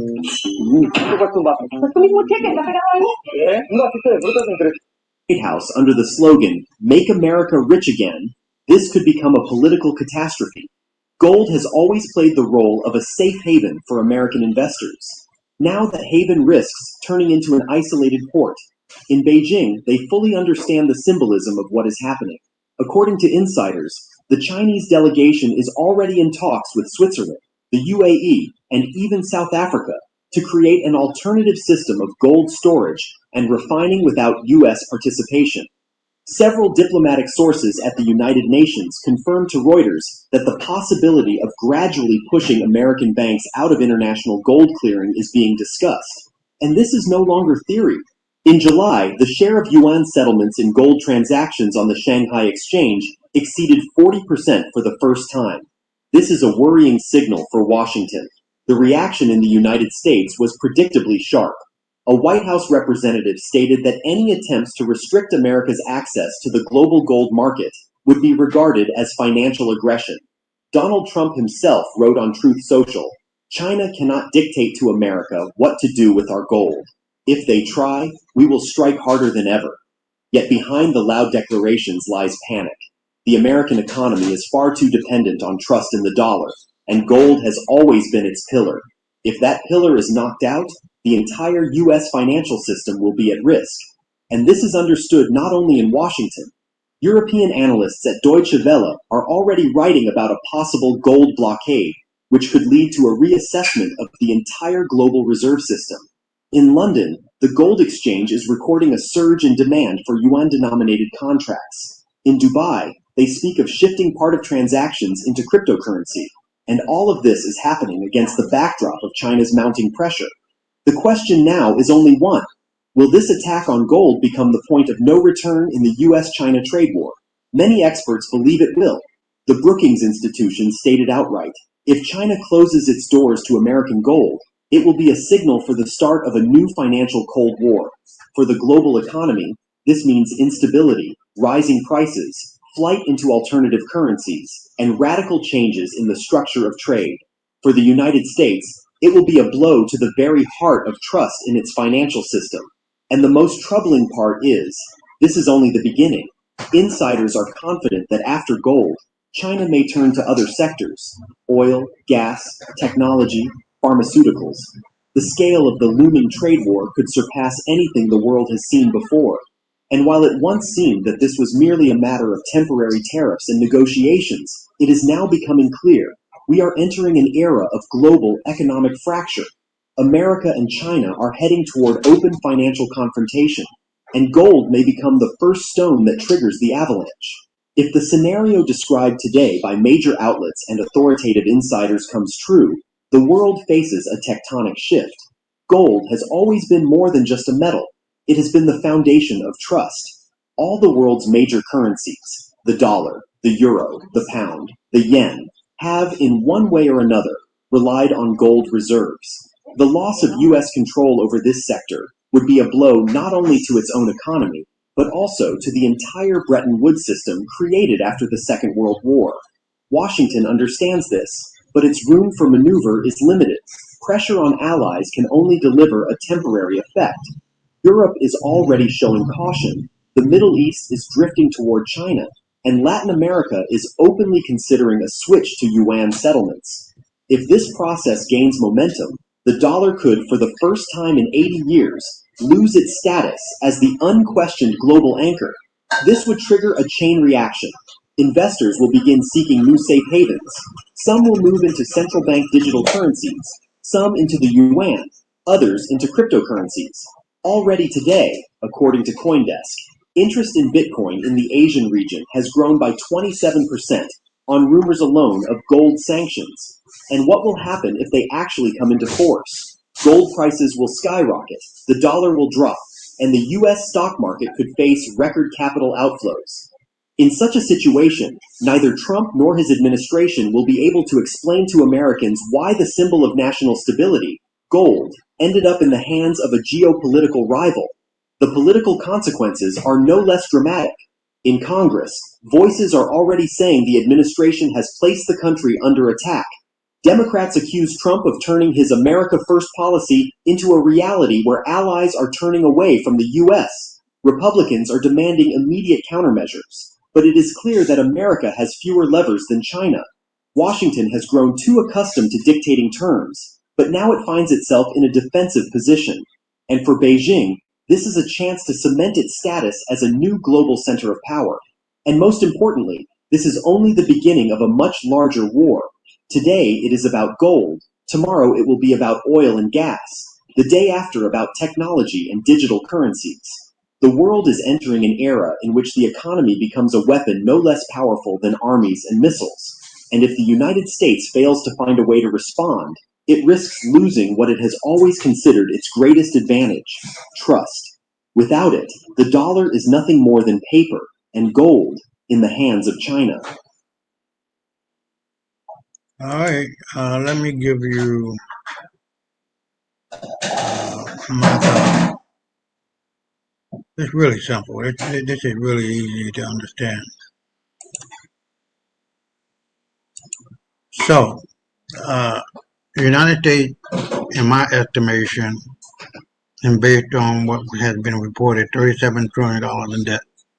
It's a lot more than that. It's $150, $200 trillion in debt. It has not had any gold-backed currency since 1970 when the gold window was closed. And it's important to understand what that means in respect to how Africa is looking to rise up out of the ashes like a phoenix and conquer the world. And it will, and it is doing that. China, to whatever degree, has about 2,000 tons of gold. And Japan has a little bit of nothing. So all of these countries and continents like Europe don't have anything. And with the fact that Africa is on the verge of becoming the world superpower, outdoing America, they're going to pressure Europe to give it up. Whatever gold they got to give it back to Africa, which is where they stole it from.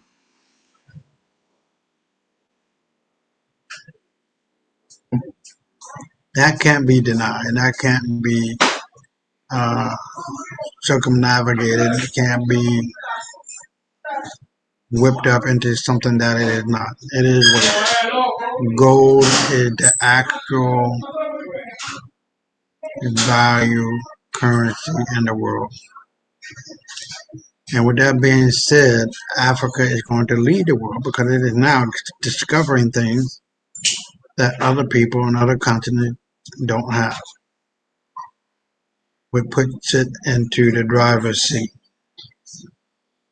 And with that being said, you can now extrapolate that out with the new shadow unit Zulu 9 created to monitor African presidents suspected of betraying the cause and to protect the continent and its world. Let's go. Danger Zone, new Shadow Unit Zulu 9, created to monitor African presidents suspected of betraying the cause.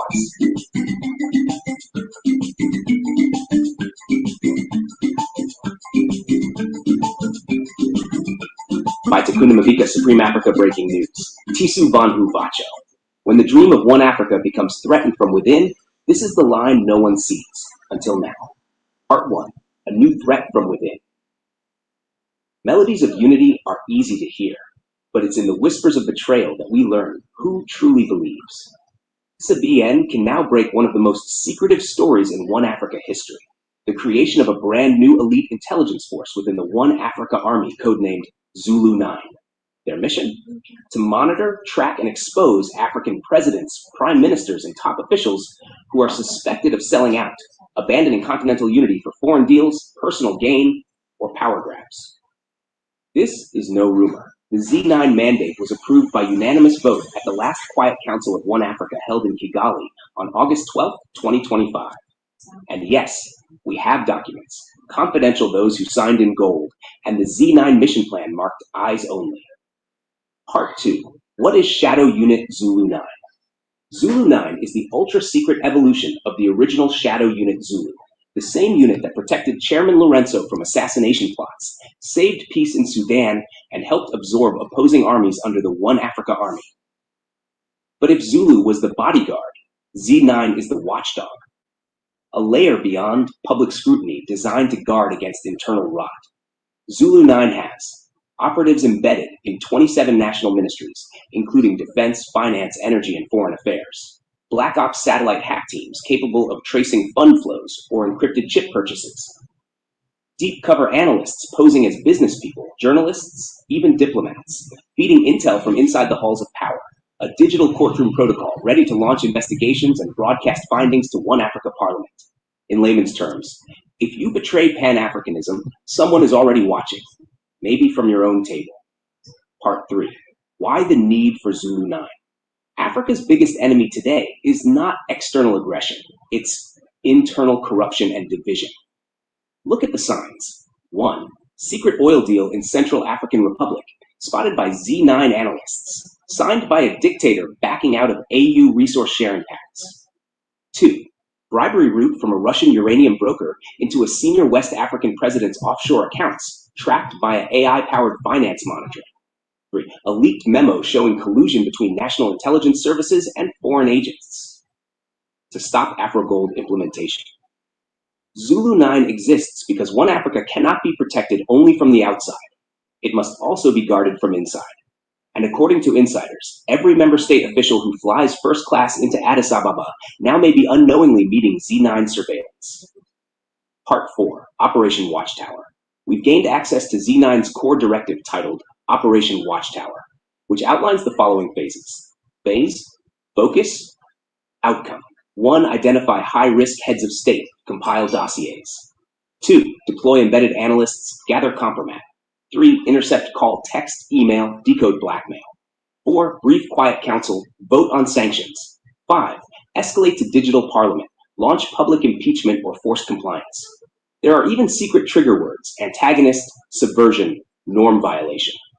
Once used, diaries of monitored officials are flagged in Z9 databases. Sources say this system has already flagged 2 current heads of state, one from Central Africa, another from East Africa, for investigations expected to start before the One Africa Parliament reconvenes later this year. Part 5. Behind the scenes. Who runs Zulu 9? Zulu 9 is led by General Nyasha Matuli, a Zimbabwean decorated for cyber warfare and deep state intel work. His second in command is Colonel Amina Diop from Senegal, an expert at undercover infiltration. They report directly to Chairperson Lorenzo and the One Africa Presidential Guard, not to national leaders, not to regional blocs, and certainly not to foreign interests. At a private security summit, Plutarch-style files showed mounts of surveillance, audio logs, intercepted financial messages, covert video, and even transcripts of whisper meetings in foreign embassies. The eyes span the continent.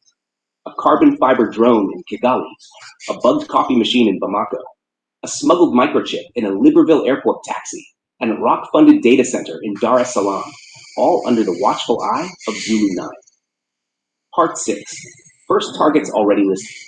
According to 2 independent whistleblowers, the first 2 heads of state being surveilled are President X of Mid-Africa Republic, suspected of funneling revenues into a private Swiss bank, flows circumventing Afro-Gold protocols. Prime Minister Y of East Nile Union, alleged deal with mining magnates, delivering rare mineral rights to off-continent corporations, ignoring One Africa Resource Pact. Zulu 9 is quietly collecting irrefutable proof and coordinating parallel audits through AU's forensic accountants. And once the Quiet Council signs off, the digital interrogation begins. Part 7. Why this matters for you. This isn't about scandal headlines or political gossip. Zulu 9 is a turning point in African governance. It tells every citizen, if your leader is betraying One Africa, they will be tracked. They will be exposed. They will be brought before a digital tribunal ruled under One Africa law. No mod, no impunity, no silence. Imagine a future where presidents can't sign secret oil deals. Auditors from Johannesburg can verify Afro-Gold usage in Nairobi. Digital courts in Accra can hear digital evidence. Citizens in Cairo can live stream from parliamentary hearings. Zulu 9 turns that future from fantasy into structure. Part 8. Criticism and danger. Of course, power over secrets equals ultimate power. Zulu 9 raises questions. Who watches the watchers? How do we guard against misuse of Z9 data? What if a rogue general hijacks the system? What if Z9 becomes a weapon against critics, not protectors? Remember, even democracy can be shadowed by surveillance. Zulu 9 claims there are ethical review panels, sunset clauses, and open data audits scheduled for early 2026. But sources within the digital parliament say those are optional and could be delayed if security issues arise. Part 9. Comedy Corner. Let's laugh, because if we don't, we might cry. Zimbabwean president asks a Zulu 9 agent, "So you've been in my house with barcoded socks. Am I famous now?" Kenyan diplomat winks. "I thought my coffee was bugged. Turns out my Wi-Fi was spying on me." Sudan's generals complain. "Now even our bathroom conversations need Tor encryption." And the funniest one? A Pan-African influencer tweeted, "Zulu 9 might be the first intelligence agency that needs a therapist." Part 10. Takunda's final word. Zulu 9 is Shadow Unit Zulu's shadow. It's the eye that never sleeps. It's the guard at the palace who answers to the people. Yes, it's intrusive. Yes, it's controversial. But if One Africa is to endure, it needs a self-policing spine. And that's what Z9 brings. So here's what you do now. Like this video. Show that Africans demand accountability. Comment. Do you trust Zulu 9? Or do you fear it? Share with every group that needs to know that Africa has built its own watchdog. Subscribe. This channel is the digital court for future history. We are not whispering. We are broadcasting. We are watching. And we will act. Tisu Vanu Bacho. Supreme Africa breaking news. Inside the corridors of African power, with the courage to stare into shadows. Stay vigilant. Stay dangerous. Stay hopeful. All right, so we're at the turning point here, and I want you to understand that Zulu 9 is not a joke. The CIA, MI6, is that right, from London? Most all of the entity combined does not even touch Zulu 9. And like I said, it is protecting all the wealth and the citizens and the presidents and the governors of Africa around the continent, literally, in the water, in the air, on the land. You're not going to be able to fart unless Zulu 9 knows.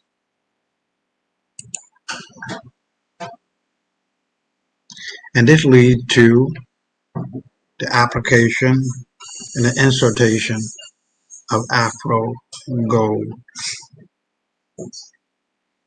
Let's get to it.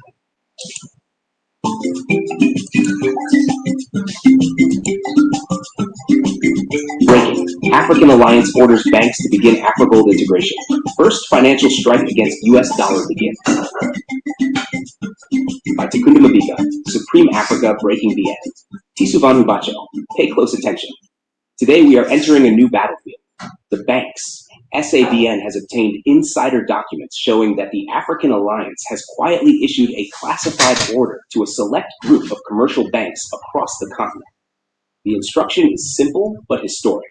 Begin integrating AfroGold into internal transaction systems. It's not public, it's not official, but it has begun. This is the first direct financial strike against the US dollar. And while AfroGold has not been officially launched yet, the pilot phase just crossed a critical threshold, a point of no return. Part 1. The classified order. According to highly placed insiders within the AU Monetary Transition Office, a confidential memo titled Directive A2269 was sent to over 37 commercial banks in 11 African countries. This directive is not a suggestion. It is an order. And it is the first tangible action we have seen that signals the final countdown to the One Africa government. The directive instructs those banks to prepare back-end systems to process AfroGold transactions, integrate AfroGold alongside existing digital wallets, begin silent testing of internal AfroGold transfers between select business accounts. The document was marked Level 5, Eyes Only. That's the highest confidentiality level used by AU financial agencies. It is the kind of document that, if it were leaked, would trigger a global financial emergency. But SABN saw it. We have the proof. The document states, prepare for fiscal independence. Align back-end infrastructure with AfroGold test nodes. Discretion is mandatory. This is not a test anymore. This is a takeover in progress. The very systems that run your daily lives, the ones that handle your salary, your grocery payments, your phone bill, are being secretly rewired. The software is being installed. The foundation is being laid. This is happening in the shadows, away from the prying eyes of the Western media, which is too busy covering its own distractions to notice the seismic shift happening under its feet. But we, the people, are watching. We are seeing the signs. The system is changing. Part 2, the banking frontiers. While the AU refuses to confirm, our sources have not only identified a few major players, but they have given us the play-by-play on their roles. Ecobank Nigeria, first to activate its internal AfroGold node. Our sources report that the Ecobank in Lagos is the command center for the entire West African pilot. Its systems are running hotter than a volcano. They are the front line. Standard Bank South Africa, not just integrating AfroGold via their innovation lab. Our sources state that Standard Bank is using its connections to the Industrial and Commercial Bank of China to test how AfroGold can be used in the high-stakes world of global commodities trading. They are using their international footprint to expand the reach of the new system. FNB Zambia, chosen for Phase 1 pilot due to digital readiness. We have sources on the ground who say FNB has been running these tests for months under the guise of network maintenance. They are the silent warriors on the front lines, ensuring the system is ready when the time comes. CBZ Zimbabwe, already running a covert trial pairing ZIG with AfroGold. Our sources confirmed that the ZIG was never a currency meant to stand on its own. It was a Trojan horse, a living beta test for the technology that is now being rolled out across the continent. GCB Bank Ghana, reportedly hosting AfroGold sandbox wallets in Accra. This is the innovation hub. GCB Bank is running a controlled, risk-free environment where the best financial minds are stress testing the new currency against every possible scenario. That list will grow. But for now, it's clear that key institutions in SAC, ECOWAS, and East Africa have been recruited first. This isn't random. It's a meticulously planned military-style campaign, sector by sector, country by country. Part 3, inside the pilot phase. You may be hearing that AfroGold is not yet publicly live, and you'd be right. But don't get it twisted. The pilot phase has been quietly running for months, and what we've discovered is truly breathtaking. The Zimbabwean ZIG currency, which many mocked, was in fact designed as AfroGold's cousin.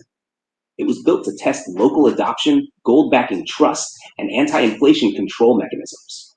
It was the public-facing test, a distraction, but that was just the surface layer. Now we know that AfroGold wallets were installed secretly into enterprise systems across the continent. Banks are running test transfers between AU partner companies, simulating future trade settlements. AfroGold is being quietly tested in mining, logistics, and agricultural conglomerates across the continent. Even in Kenya, a tea export company was spotted running transactions labeled AGX Alpha 2 internally, AfroGold test node. We have video of the terminal, bro. We have the screenshots. This is not a future dream. This is a current process. Part 4, why this strike matters. For decades, the US dollar has dominated African trade. Even intra-Africa business is often settled in USD. The dollar has been a chain, holding us back from true fiscal independence. AfroGold threatens that system directly. By pegging African trade to a gold-backed internal currency, the AU is aiming to eliminate dependency on external fiat currencies. That's why insiders are calling this the first financial strike against the dollar. It's not about declaring war. It's about declaring maturity. Africa is saying, we can trade amongst ourselves, using a value we define, on infrastructure we own. And the West knows this. That's why certain hedge funds have reportedly started shorting African financial assets. They're trying to destabilize our markets to stop this. But they don't understand one thing. The infrastructure is already in place. The software is installed, and the people are ready. Part 5. Silence is strategic. You may ask, why hasn't the AU announced this? Why isn't this all over the news? Because that's the point. Announcements come after foundations are secure. The AU has learned from past failures. No more hype without infrastructure. No more declarations without deliverables. The West, in its arrogance, expects a grand press conference, a speech, a tweet. That's their way. But this time, the AfroGold rollout is being built underground, like a financial submarine. It will surface only when it can dominate. Even African central banks are being kept partially in the dark. This is a continental intelligence currency project, handled above national levels, coordinated via secure AfroNet nodes. Our sources confirm that only a handful of top-level officials, ministers, not central bankers, were briefed in closed-door sessions in late 2024. The code name for the project? Project Kilimanjaro. They are building the new financial summit while everyone else is still debating the mountain's existence. Part 6. Reactions from the West. The old guard isn't blind. They may not know the specifics, but they smell the change in the air. This is where we show that our enemies are already reacting, proving that our conspiracy is real. SABN reached out to a senior European central bank analyst who, off the record, said that if AfroGold succeeds, it could rewrite global trade routes. The US dollar has remained dominant partly because of Africa's fragmentation. A unified African currency backed by gold? That's dangerous. That's an admission of fear, bro. They're not just worried about a new competitor. They're worried about losing their control. In Washington, our insider from the Office of African Affairs admitted that several U.S. financial observers have been embedded across the continent to monitor AfroGold signals. A source at the International Monetary Fund and the World Bank, those old institutions of control, leaked a document indicating a task force was established to mitigate financial instability in key African regions. This isn't about helping Africa. It's about stopping a revolution. They're watching, they're nervous, and they're plotting. This is not just economic evolution. It's revolution. Part 7. The power of AfroNet. You can't have a financial revolution without a communication revolution. Our sources from inside the AAU's Department of Strategic Communications confirm that the AfroGold network is being built on top of a new, secure, and fully African network called AfroNet. This isn't just about faster internet. This is about bypassing every major Western-controlled network. Think about it. Every time you send an email, a file, or a financial transfer, it goes through servers in London, New York, or Amsterdam. They watch every single packet. They see everything. But AfroNet is different. It is a fully encrypted, fully redundant, and wholly owned African network. The financial transactions, communications, and data for AfroGold will never leave African soil. This is the ultimate act of digital sovereignty, making it impossible for outside powers to spy on, tamper with, or shut down our systems. This is the real foundation. It's not just a new currency. It's a new system. It's a new nervous system for the entire continent, and it's being woven into the fabric of your daily life. Part 8. From Lagos to Lilongwe, a continent moves. To prove this isn't just a rumor, our network of SABIN undercover reporters has been on the ground, witnessing the silent revolution in action. In Lagos, a fintech company recently signed a mysterious MOU with AU Trade Mission officials. Their CTO, who wishes to remain anonymous, confirmed they are developing an invisible wallet layer for AU currency. They told our reporter, the wallet will be so seamless, people won't even realize they're using a new currency. They'll just know their money moves faster and their balance stays stable. That's the real genius. In Lilongwe, Malawi's central bank recently held a private workshop with AU delegates on future digital liquidity. Our source said AfroGold protocols were shown. The discussion, according to our intel, was about how to roll out a currency that would make inflation a thing of the past. It's about more than money. It's about stability. In Kigali, a Rwandan blockchain startup has been quietly contracted to help verify AfroGold transactions with cross-border QR encryption. They are building the security that makes the entire system unhackable by outside forces. None of this is public. All of it is real. This is not the future. It's happening right now. The infrastructure is being installed, the back-end systems are being prepared, and the financial revolution is underway. Part 9. The One Africa vision, realized quietly. This financial shift isn't an isolated event. It fits into the larger One Africa government framework set for full launch in February 2026. This isn't just about a currency, it's about a complete system overhaul. Think about the puzzle pieces. AfroNet infrastructure is being rolled out. Our sources confirm a major new data center is under construction near Addis Ababa. This is the new nervous system, built to ensure every financial transaction, every communication, and every decision made on the new system stays on African soil, shielded from prying Western eyes. AfroGold is being installed. As we've reported, the software is being integrated into banks. It's the new blood flowing through the new body. AU digital ID systems are in pilot. These aren't just for passports.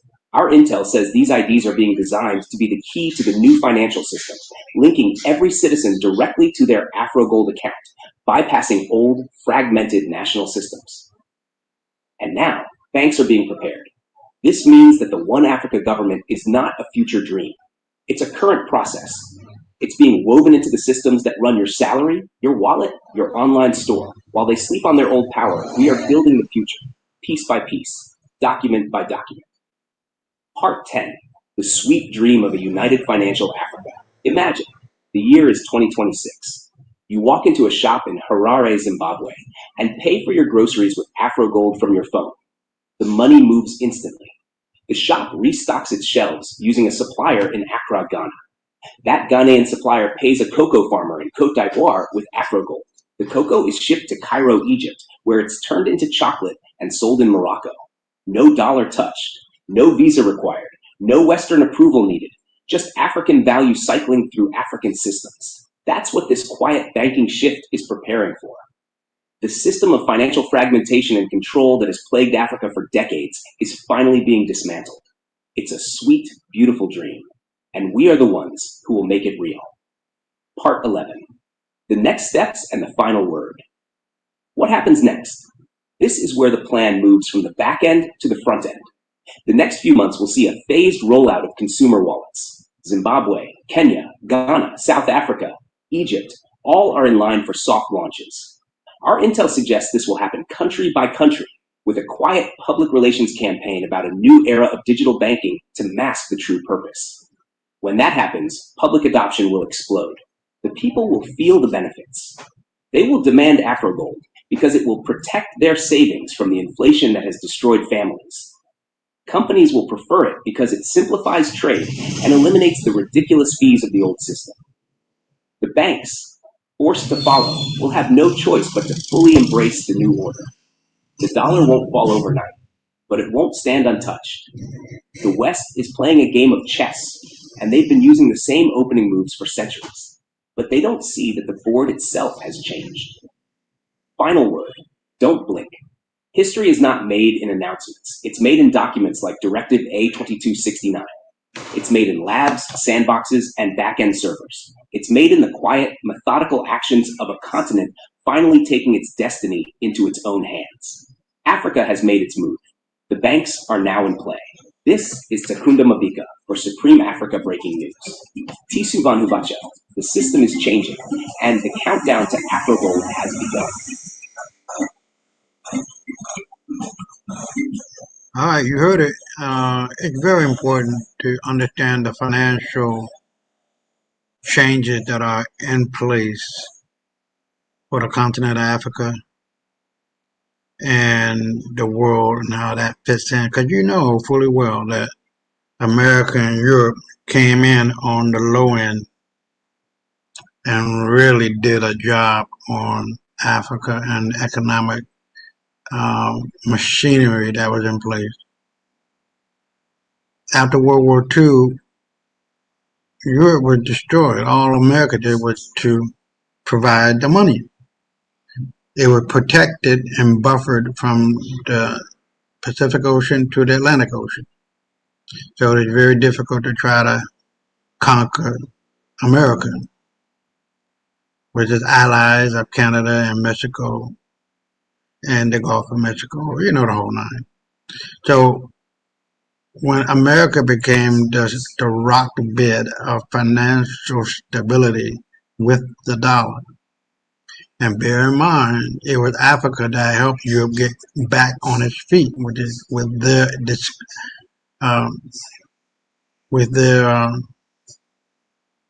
what's the word I'm looking for? Ungrateful asses. It wasn't America, it was Africa. But be it as it may, this change really is putting America to shame, Europe to shame, and every other so-called white country to shame. Because they don't have anything. They are forever running things into the ground because they don't know what the fuck they're doing. France was doing great under King Louis XIV, the Sun King, who was black. And after his death, the white came in because they don't have any home that they can claim and say this, that, and the other. Took it over due to the infighting of the black royal elite and the black elite there in Europe, especially in France. So no, you know, these so-called white people are not who they say they are. They're lying, scheming, and conniving all the time, 24/7, 365. And you got to understand that. You got to know that. You got to be that. And it's important to understand it once you do see it, where they're going, and you can take and make a profit. So let's go to the next one, and we're almost done.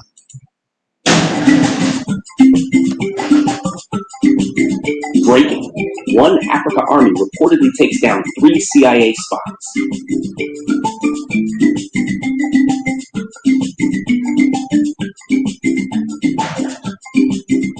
By Takunda Mavika, Supreme Africa Breaking, Tisu Van Hubacha. The defenders of the continent have moved. Again, this is not a conspiracy theory. This is not social media drama. This is a story that blends intelligence leaks, elite surveillance, and whispered warnings from deep within the African Union's most classified corridors. Part 1. The alleged sting operation, Shadow Unit Zulu Strikes. It began with silence. No tweets, no press conference, no leaked memo. According to our SABN insider, Protocol Black, the One Africa government's elite paramilitary intelligence team, known only as Shadow Unit Zulu, initiated a midnight capture operation in the outskirts of Nairobi, Kenya. The target? 3 suspected CIA agents, allegedly posing as UN technology consultants. What were they really doing? Insiders say the 3 were collecting intelligence on Afro Gold currency reserve locations, One Africa Army troop movements, internal AU meeting recordings via intercepted satellite nodes. One African diplomat, under full anonymity, stated, "They underestimated us. We know how to smile in the meeting and strike at midnight." Part 2. How they were identified, the crypto sting strategy.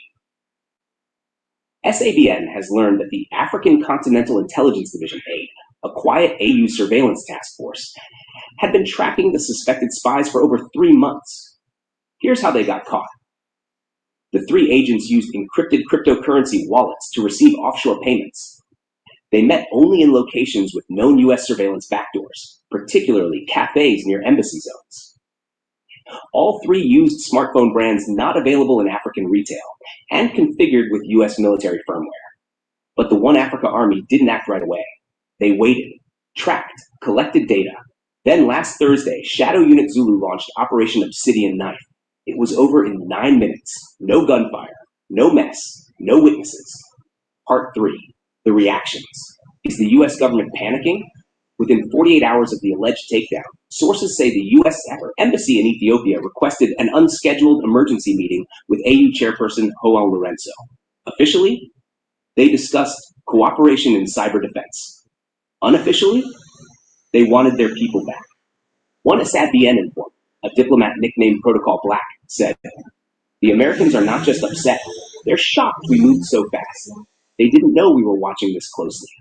Meanwhile, in Washington, a quiet State Department memo circulated, warning American diplomats to decrease non-essential physical movement in AU-controlled regions. Part 4. Who were these alleged spies? While the names remain classified, SABN can confirm this. All 3 were fluent in Swahili, French, and Amharic, key African diplomatic languages. They had backgrounds in AI development, blockchain infrastructure, and mobile data engineering. One agent was previously posted in Ukraine, the other in Lebanon, both known for intelligence conflict zones. So why Africa? Why now? Because One Africa is moving fast, and the Western world is playing catch-up. They want intel, control, leverage. But this time, Africa was ready. Part 5. General Umoja speaks. We know who you are. In a private audio leak to say it, General Umoja, a retired peacekeeping commander and now One Africa Army senior consultant, allegedly stated, "Africa will not be your surveillance farm. We are not naive. We have soldiers, satellites, and strategy. If you come here as a friend, welcome. If you come as a spy, disappear." That last word, disappear, is being taken literally by some observers. As of now, no one knows where the 3 captured CIA agents are. The US has not confirmed nor denied the incident. Part 6. Is this war? What does international law say? Here's the legal minefield. If these individuals were official US intelligence officers, then their capture technically triggers diplomatic immunity clauses. But if they were undercover, posing as civilians, then AU military law can treat them as hostile operatives. This creates a loophole where the One Africa Army can detain them indefinitely, interrogate them under continental law, or use them as leverage in upcoming international negotiations. In short, if they deny the spies, they can't claim them. If they confirm them, it's an act of espionage on African soil. No matter what, Africa has the upper hand. Part 7. Why this is bigger than just 3 spies. Let's be real. This isn't just about 3 men. This is about a continent waking up. For years, African governments were ignored at summits, monitored by foreign satellites, played like pawns in global chess. But with the rise of One Africa government and the Afro Gold currency and a growing unified army, the rules are changing. This takedown of CIA operatives, if true, is not just a defensive act. It's a warning. We see you. We hear you. We will no longer be your experiment. Part 8. What comes next? According to Chairman Shadow, our AU insider, a classified summit has been scheduled in Pretoria next week. The topic, Global Response Strategy, Covert Threats in the New Africa Order. Invitations have only been sent to 12 trusted African presidents, known supporters of One Africa, and we're told no Western observers will be allowed. Meanwhile, anti-spyware technology funded by AfroGold Reserves is being deployed in AU headquarters in Addis Ababa, military installations in Ghana, Zimbabwe, Egypt, and Tanzania, African space surveillance centers. Africa is no longer just protecting borders, it's protecting information. Part 9. Global reactions so far. Russia. Unofficial diplomatic circles have expressed support, saying Africa has a right to defend its sovereignty. China. Silent, but insiders say they've increased cyber cooperation proposals with AU digital defense teams. USA. No comment. State Department has gone into strategic silence, a rare move used only when an incident threatens foreign credibility. UK.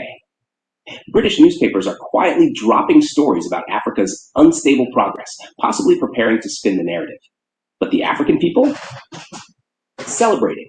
Across X, formerly Twitter, the hashtag WeSeeYou2 is trending in Ghana, South Africa, Nigeria, and Kenya. Part 10. Final word. The era of African submission is over. This is more than a headline. This is a line in the sand.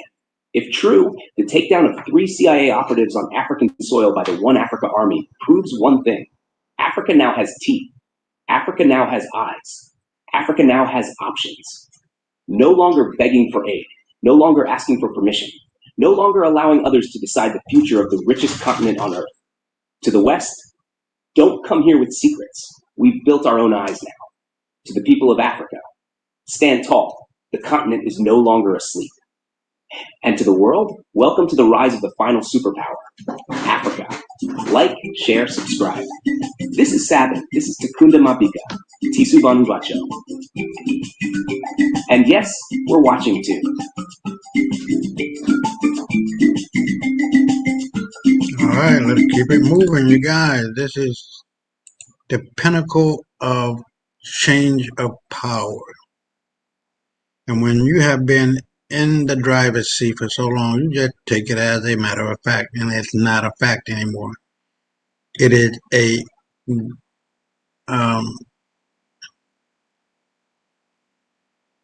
a fact that is fiction, that it cannot escape the reality of truth. And this is why Africa is on top now, and it will forever be on top, because these so-called white people don't know what the hell they're doing. They fucked up, in other words. They had it all in their hand, and they fucked it up. So now they're going to find out. So, what I want to focus in on now is the actual true fact of the intelligence of black folk. And this is the reason why I put this video here, and let's get at it. That talking. Bring hidden narratives to life and keep history alive forever. In the grand halls of history, when people speak of the automobile, they most often conjure names like Carl Benz, Henry Ford, or Nikola Tesla. The mainstream narrative has long suggested that innovation, especially in the realm of automotive and electrical engineering, was almost exclusively the work of European and white American inventors. Yet hidden beneath layers of forgotten history lies a story that challenges this comfortable narrative, a story of ingenuity and brilliance from a man who history has tried to erase. In the 1800s, before the gasoline engine roared to life, before oil empires carved themselves across the globe, an African-American inventor by the name of William H. Dungy, also known in some records as William H. Dungy or mistakenly confused with contemporaries like Granville Woods, was among the pioneers experimenting with electricity as a force to move vehicles. Though obscured, contested, and misrepresented by historical erasure, the contributions of black inventors to the electric vehicle revolution were undeniable and set the stage for what we today call the future of transportation. The 19th century was an era of tumultuous change. Slavery had left deep scars across America. Emancipation was a recent memory, and racial prejudice shaped the opportunities of black inventors, often robbing them of credit for their work. At the same time, the Industrial Revolution was transforming the very fabric of society, and the streets of cities like Boston, New York, and Philadelphia echoed with the clatter of horse-drawn carriages. It was in this world, full of contradictions, that the earliest seeds of the electric car were planted. When we think of electric cars today, Tesla's sleek designs or futuristic visions of driverless pods, we imagine a 21st century breakthrough. But in truth, the idea dates back more than 150 years. African American minds helped build its foundation. The earliest experiments with electric vehicles in the 1800s were crude but revolutionary. Across the Atlantic in Scotland, Robert Anderson created a primitive electric carriage in the 1830s, powered by non-rechargeable cells.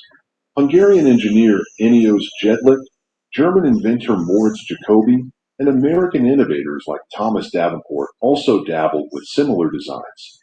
But what history does not often highlight is that in the United States, black inventors were not only participants but leaders in these technological experiments. Granville Woods, often called the Black Edison, filed patents for electrical railway systems in the late 19th century that directly influenced the development of electric-powered transport. Elijah McCoy, whose lubricating systems revolutionized engines, made contributions that also found application in early electric motors. Yet tucked inside this constellation of brilliant minds was William H. Dungy, who is believed to have built one of the earliest working models of a self-propelled electric carriage in America during the 1800s. Dungy's work is not widely taught in classrooms, partly because of systemic racism in patent offices and partly because black inventors of the era were often forced to sell their patents or work under white proxies who received the recognition. Surviving patent office records from the mid-19th century indicate that black inventors were active in electrical and mechanical innovation, but very few of their names survived in official histories. A 19th century report by Henry E. Baker, one of the first African American patent examiners at the U.S. Patent Office, documented dozens of cases where black inventors either could not secure patents in their own names or were denied the same publicity as their white peers. It is within these overlooked archives that hints of Dungy's electric carriage can be found. Accounts from African American newspapers of the time, including the Colored American and the Christian Recorder, celebrated the achievements of black inventors who broke barriers in science and engineering. These papers filled in the silences left by mainstream publications, which rarely acknowledged black contributions. From these sources, we know that experiments with battery-powered carriages in the African American community predated the gasoline-dominated automobile industry by decades. Dungy's design, though not mass-produced, demonstrated the feasibility of electricity as a power source for vehicles. He drew upon advancements in galvanic cells, adapting them into a storage mechanism that could power a motorized carriage for short distances, a marvel in an age where the horse was still king. It is important to understand how revolutionary this was. In the 1800s, batteries were unstable, heavy, and inefficient. To build a carriage that could move even a few blocks under its own power was not only a technical achievement, but also a statement of vision. The idea that one could free transportation from the limits of animal labor and fossil fuels was radical. While gasoline engines would later dominate because they offered longer ranges and refueling convenience, electricity as a clean, silent alternative was already in the imagination of inventors like Dungy.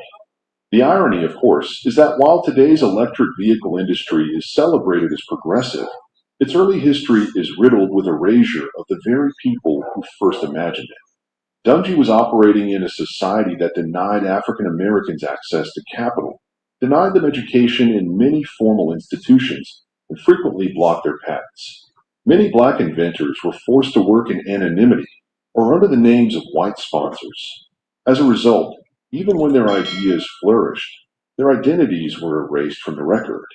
When white historians later compiled the history of the automobile, names like Anderson, Davenport, and Benz were preserved, while the contributions of African Americans slipped into obscurity. One of the most telling aspects of this erasure is how Granville Woods, who made significant contributions to electric railways and communication systems, was often in court defending his patents from theft. Thomas Edison himself tried to claim Woods's patents, offering to buy him out rather than acknowledging him as a peer. Woods resisted, winning his cases, and secured his legacy, though even his recognition remains limited compared to Edison. If Woods, with his persistence and visibility, barely managed to secure his place in history, it is easy to see how figures like Dungy and his electric carriage experiments could vanish almost entirely from the mainstream narrative. The larger truth is that the electric vehicle, often marketed as the future, is also part of a buried black past. In the 1890s, electric cars briefly enjoyed commercial success, particularly in cities like New York where clean and quiet operation made them appealing to urban elites. Women especially preferred electric cars because they did not require hand cranking like gasoline engines. Yet by the early 20th century, gasoline overtook electricity, thanks in part to Ford's assembly line and the discovery of vast oil reserves. The electric dream faded, and with it the memory of pioneers like Dungy. When the automobile was canonized into history books, the contributions of black inventors were systematically omitted. Recovering this story matters not only because it honors the ingenuity of African Americans in the face of systemic barriers, but also because it reframes how we understand progress. Electric cars today are hailed as visionary, yet the very foundations of this new technology were laid in the 19th century by men whose names most people will never hear. To tell their story is to challenge the myth that black people were merely passive observers of industrial innovation. In truth, they were inventors, creators, and visionaries who imagined futures far ahead of their time. Today, when companies like Tesla, Rivian, and Lucid Motors dominate headlines, their sleek vehicles are framed as breakthroughs of modern science. But to see William H. Dungy's crude electric carriage in the 1800s is to realize that the seeds were planted long ago. Those seeds were planted by hands that history tried to bind, by minds that were denied their rightful place in textbooks, and by communities that carried innovation even when credit was stolen from them. The future of clean energy, sustainable transportation, and the electric dream is, in part, a black inheritance. The legacy of William H. Dungy and other forgotten black inventors of the 19th century is a reminder that history is not simply what happened, but what was recorded and preserved. Their stories survive in fragments, scattered across patent archives, black-owned newspapers, and the memories of families who pass down oral histories. To reconstruct their lives is an act of justice. It restores to the past the richness it deserves and reminds us that the future we drive into is built on roads paved by those whom history tried to erase.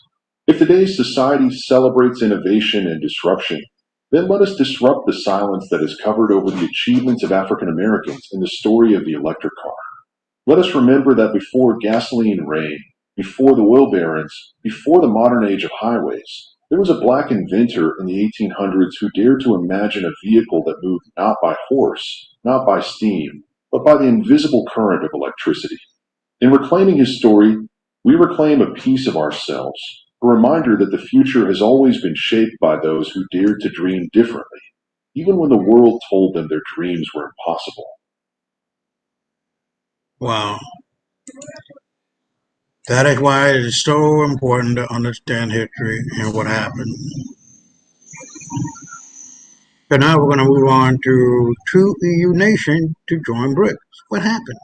I thought that, EU was solid and as a rock and they're going to be united, but now that they broke, they want to join BRICS, with Africa being at the head of BRICS.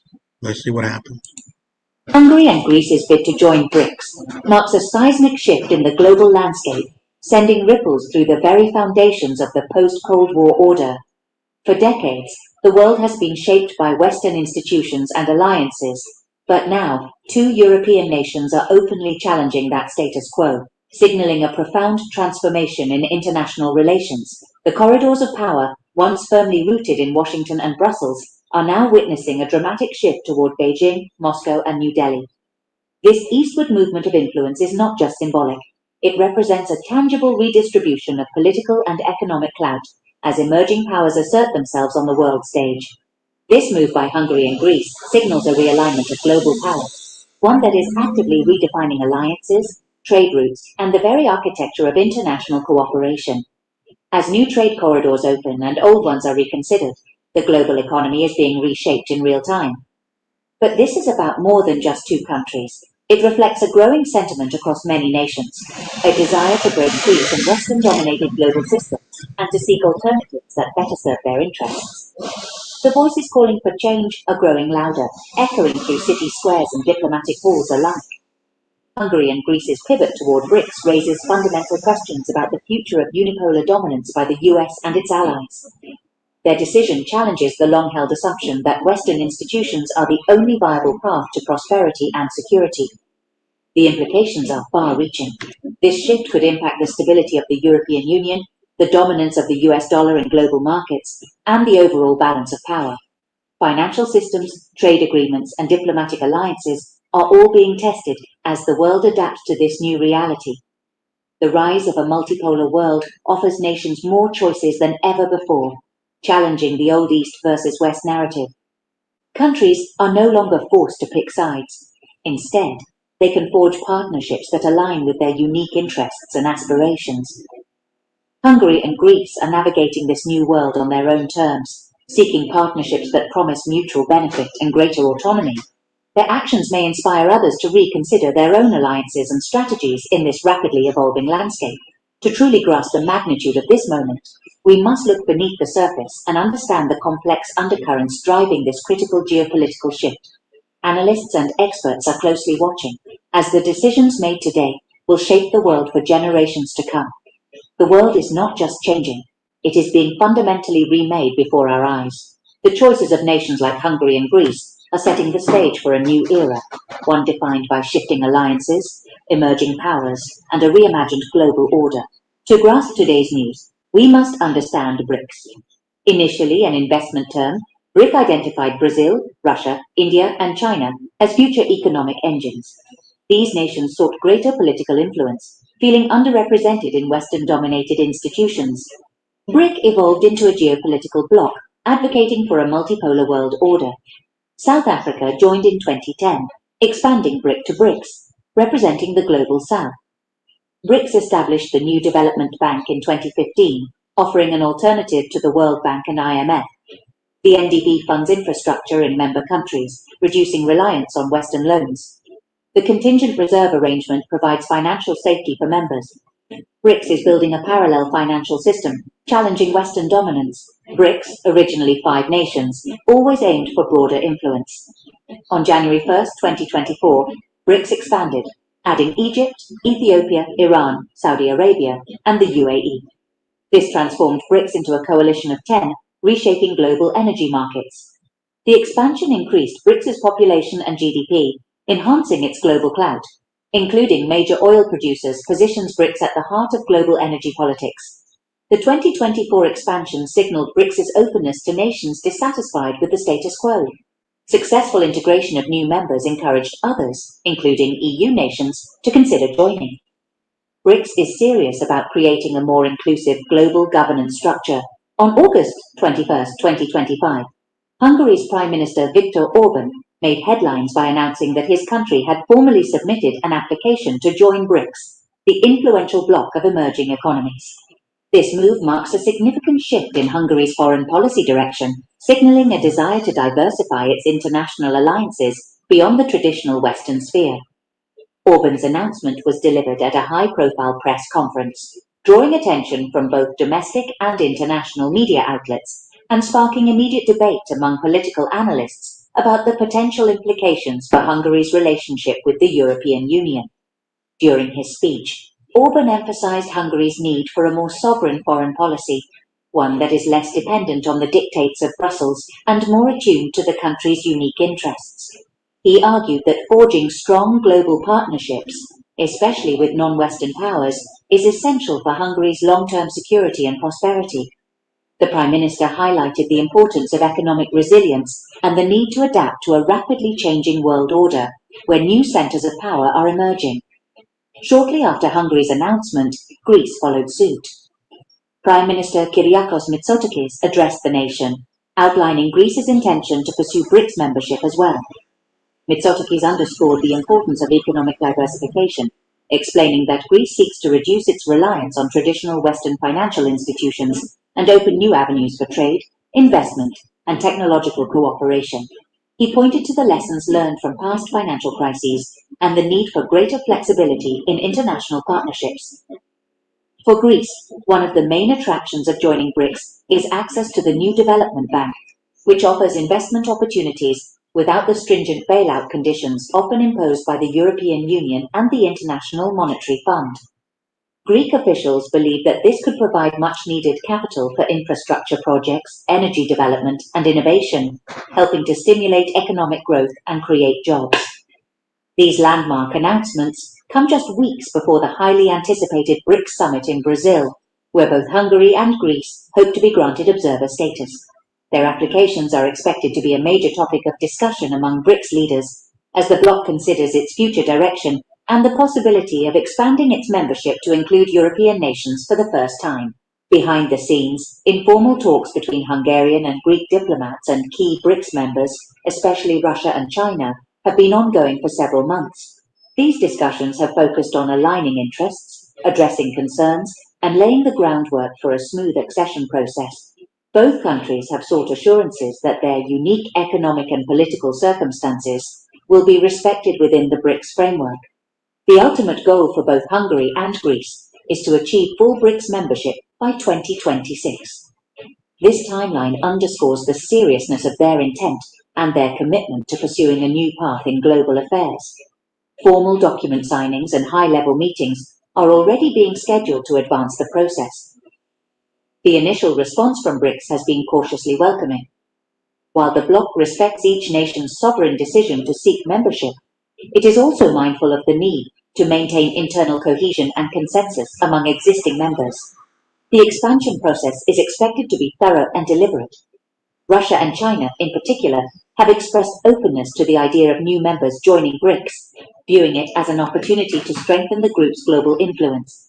Meanwhile, India and Brazil have emphasized the importance of reaching consensus and ensuring that any expansion aligns with the bloc's core principles and long-term vision. The interest shown by EU member states like Hungary and Greece is seen by many as a validation of BRICS' growing appeal as an alternative to the established world order. It highlights the bloc's increasing relevance in shaping global economic and political trends. For Hungary and Greece, this move represents a strategic pivot away from traditional alliances and a bold step toward redefining their roles on the world stage. It challenges the status quo and signals a willingness to explore new opportunities, even if it means navigating uncharted territory. Their decision is part of a broader trend, as more nations seek to diversify their partnerships and reduce dependence on any single bloc or power. This reflects a growing recognition that the world is becoming increasingly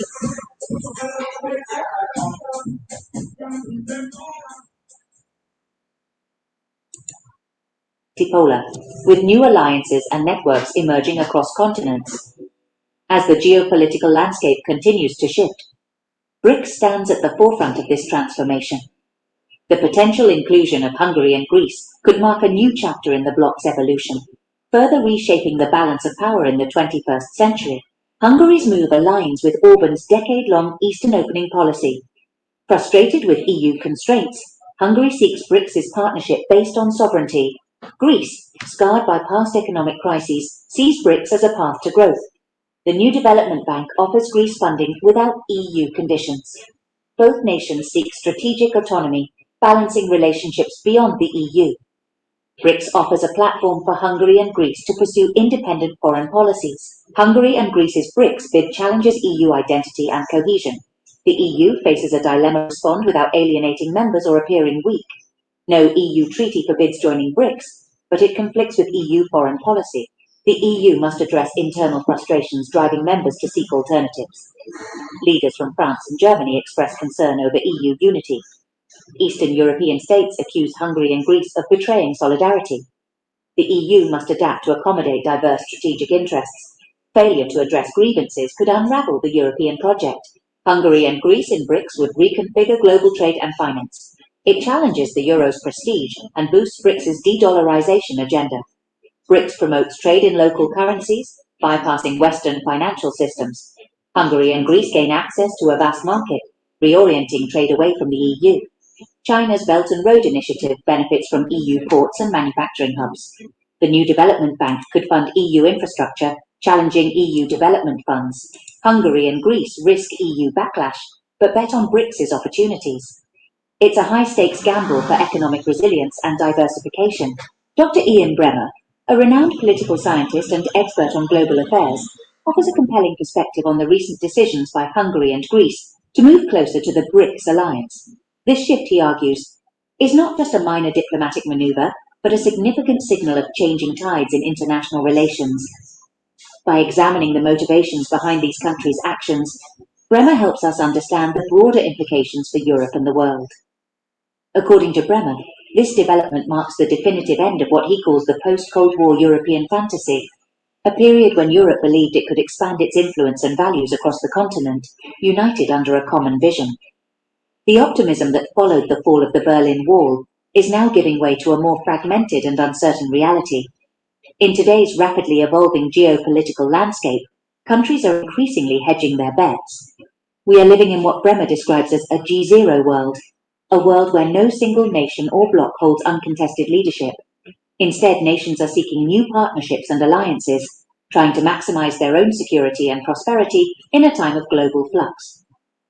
The growing appeal of BRICS, Bremer notes, is less about shared ideology and more about the practical benefits of diversifying away from traditional Western power structures.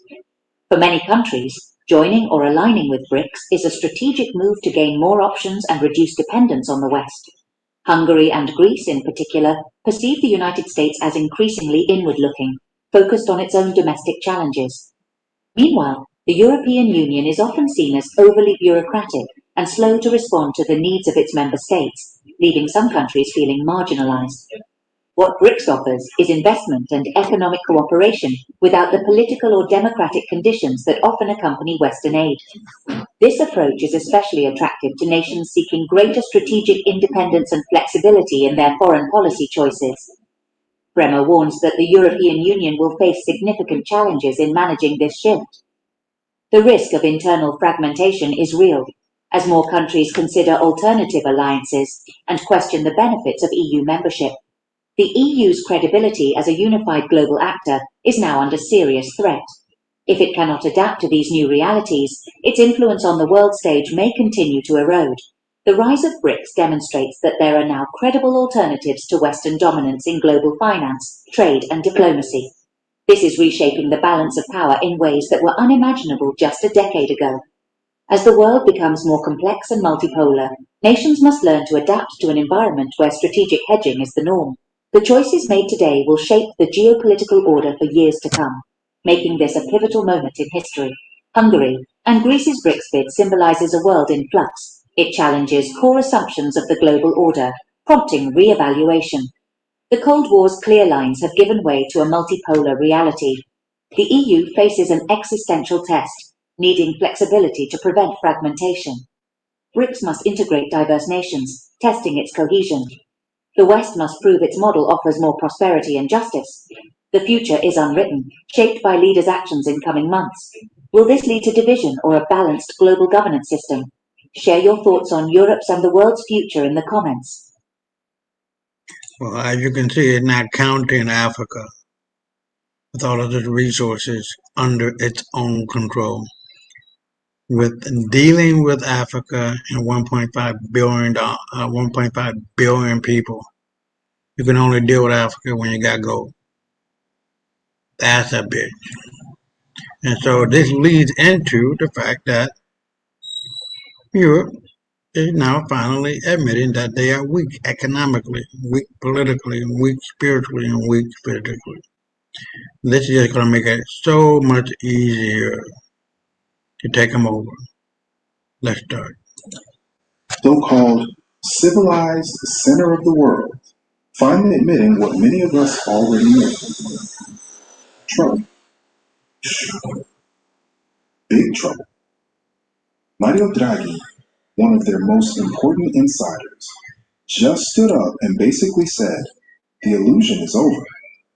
Europe thought being a giant shopping mall of 450 million consumers was enough to make it powerful. Turns out, it's not. For years, the European Union believed that just being a huge market of 450 million consumers would automatically give it geopolitical power and influence in global trade. But this year has shown that this was an illusion. We had to accept tariffs from our biggest trading partner and long-time ally, the United States. That same ally also pushed us to increase military spending, something we might have done eventually, but not in a way that really serves Europe's interest. Even though the EU has given the most financial support to Ukraine and has the biggest interest in achieving peace, we've played only a minor role in peace talks. Meanwhile, China has openly supported Russia's war, while also boosting its own industries and selling excess products in Europe. This is happening even more now that China faces new restrictions on selling to the US.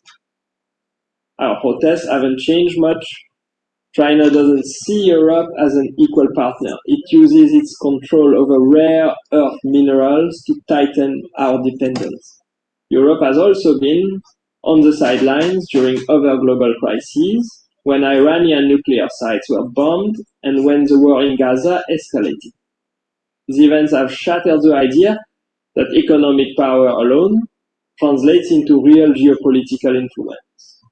So it's not surprising that skepticism about Europe has grown. Let me translate this for you. Europe isn't running the world anymore. They're being run. The US slaps tariffs on them, they take it. Washington says spend more on weapons, they open the wallet. China dumps its products in their markets, locks them into rare earth dependence. Europe whines, but nothing changes. Does this sound like a superpower to you? No.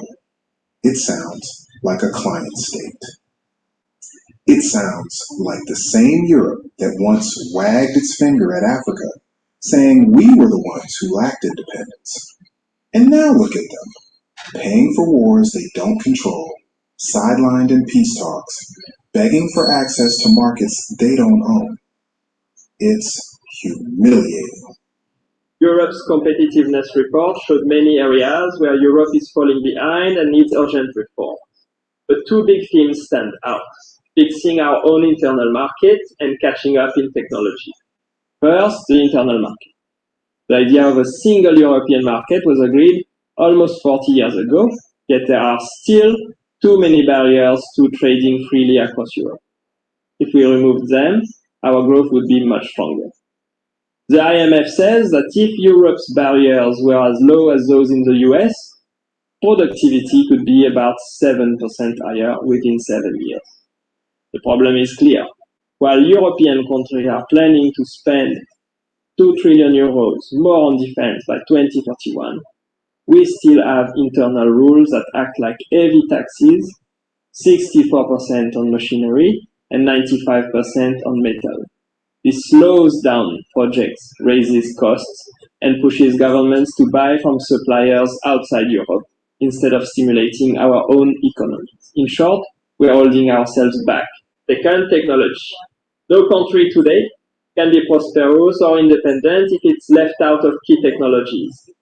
The US and China use their control over resources and technology to gain leverage in other areas. Too much dependence makes us vulnerable. The best example is semiconductors, chips, which are crucial for the digital economy. Building factories for them is extremely expensive. In the US, investment is concentrated in a few giant plants costing $30 to $65 billion each. In Europe, most spending is smaller, $2 to $3 billion, and scattered across different countries, each with its own priorities. Because of this fragmentation, the EU is unlikely to reach its target of having 20% of the world's chip market by 2030. It's under 10% today. To succeed, Europe would need to double its market share in just 5 years, which looks unrealistic under the current approach. So, whether we are talking about trade inside Europe or the technology race, the message is the same. If the EU wants to achieve its goals, it must find new ways to integrate and act together. Here's the bottom line. Europe is collapsing under the weight of its own rules and its own arrogance. They spend trillions on defense, but can't even trade freely with each other. They talk endlessly about sovereignty, but can't build enough chip factories to be relevant in the modern economy. They are fragmented, paralyzed, and terrified of the very allies they claim to depend on. And think about that for a moment. This is a continent that once carved up the world, dictated borders, controlled resources everywhere from Africa to Asia, and now they can't even organize themselves well enough to move steel and machinery across their own borders without choking on red tape. Who will die for European? Who would give his life for an entity that existed to promise him prosperity and peace? It is a contradiction in terms. We hold these truths to be self-evident that all men are created equal. There's a moral principle in the American Union, good, bad, indifferent, however you want to take it. The European Union was purely prudential. It's good business. Join the European Union, make money, don't get drafted. Well, the noise from the east is deafening. And the countries on that eastern frontier, Poland, Hungary, Romania, have realized something very important. The rest of Europe doesn't care. The United States does. I mean, we're not going to miss a war just because it's far away.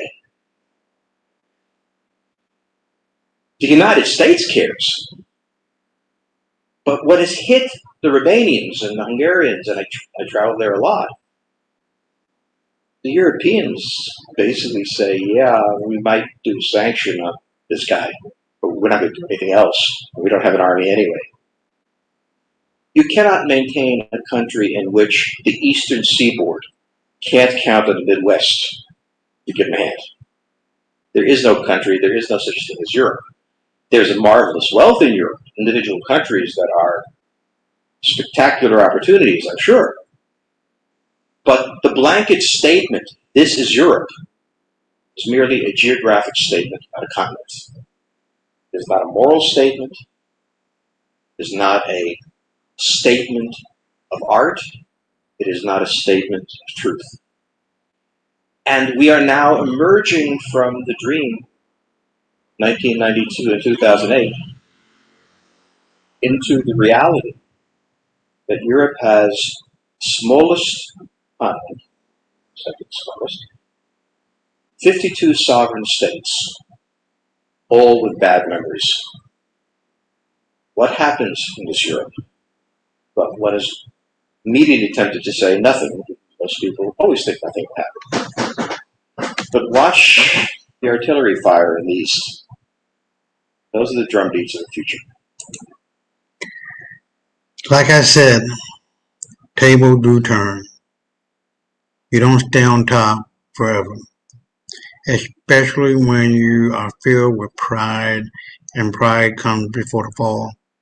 And the writing is on the wall with white people. They're not white, they're not Anglo-Saxon, they're nothing but a piece of shit. Struggling to try to stay on top what looks to be power, and it's not power, it's weak power. But they don't know and understand what it really is. But they will find this out. And the black man and the black woman, we are back. And we are going to take our control. We're not asking, we're taking. Now, I think I might have played this one. I don't know, I'm going to play it for a few minutes, but if it has not been played, then I'll play it all the way through. We're down to the last two, and I'll be right back.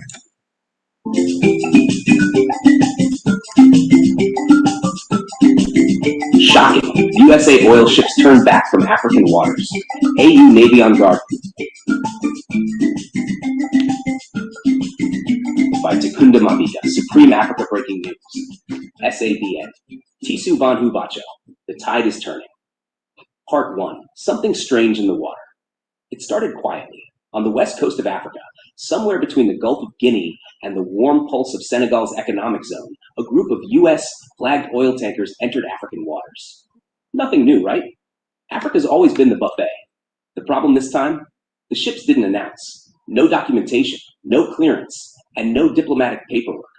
These weren't regular trade missions. According to AU insiders, satellite scans by Afrinet Defense picked up strange sonar activity near the tankers. Not just oil equipment, but underwater drones. Naval grade, surveillance grade, the kind used in covert ops. The African Union Navy, recently reinforced under the One Africa government's unified military doctrine, issued a rapid response alert. The oil tankers were immediately shadowed by African warships, and that's when everything exploded. Part 2. One African Navy swarms the zone. Within hours, a full unit of the AU Navy, operating under what they're calling Operation Deep Lock, had surrounded the U.S. oil convoy. AU destroyers from Nigeria and Angola moved in from the west. Patrol vessels from Ghana and Senegal blocked the escape routes. One source described it like this, open quote, "They thought they were coming to play chess with villagers. They didn't know Africa has built an entire war room underwater," close quote. What followed wasn't a war. It was a flex. The One African Navy sent a single message on secure frequency. Turn back. You are in restricted sovereign waters. Final warning. The Americans didn't respond, at least not at first, but after a few tense minutes, the tankers slowly began to turn. Back. Away. Quietly. Just like they came. Part 3. Why were they really here? This is where the comedy stops and the truth sticks. The One Africa government isn't just guessing anymore. After years of being looted and disrespected, the continent's leadership has grown smart and suspicious. AU intelligence believes these ships were testing African naval defenses. They weren't just oil collectors. They were scouts, possibly looking for offshore Afro-Gold vault routes, Afrinet seabed cable lines, or military coordination points under the sea. According to one Shadow Unit Zulu operative, open quote, "They were acting like pirates but wearing perfume," close quote. Even worse, some oil contracts in the region had already expired, and no renewal had been signed under the new Afro-Gold guidelines. So what were they doing? The AU saw it as provocation, a silent attempt to fish in African waters before February 2026, before the rules change. Part 4, the Afro-Gold trap. You see, Afro-Gold is the real target. Let's break it down. Right now, as part of the One Africa pre-launch program, multiple pilot projects are running.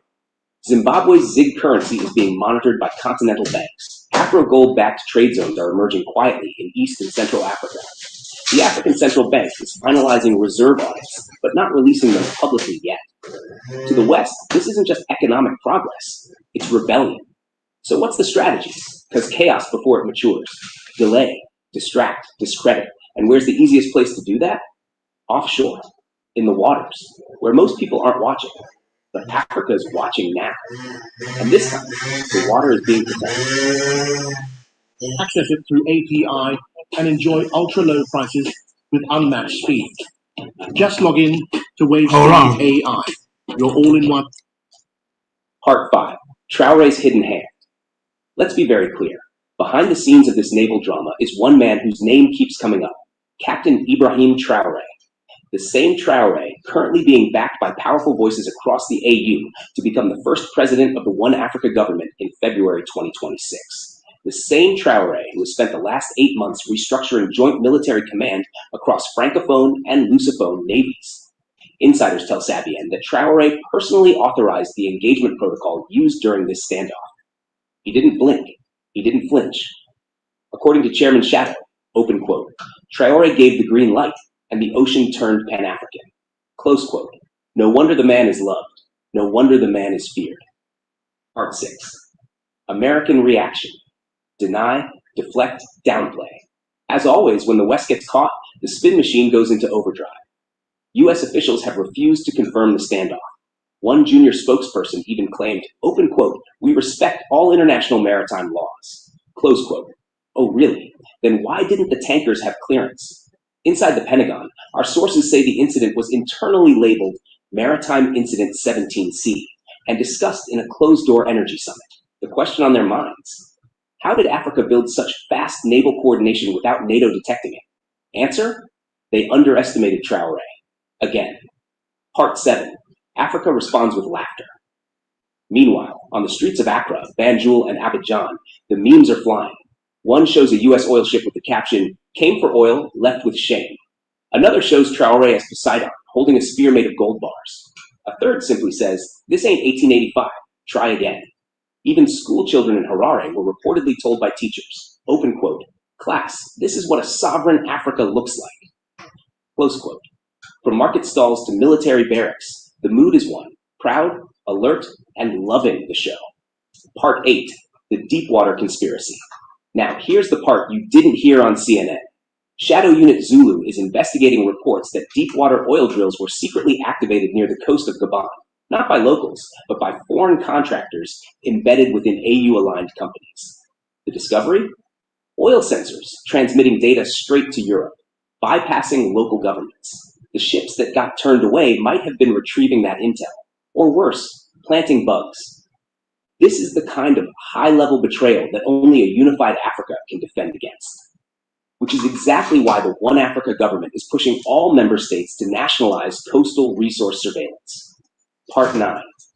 Our Navy goes on full alert after the incident. The AU Navy Command declared Operation Ocean Wall, a coordinated deployment of naval assets along high-risk coastal zones. Senegal, Angola, Namibia, and Egypt all deployed vessels. Madagascar sealed off its eastern maritime border with drone patrols.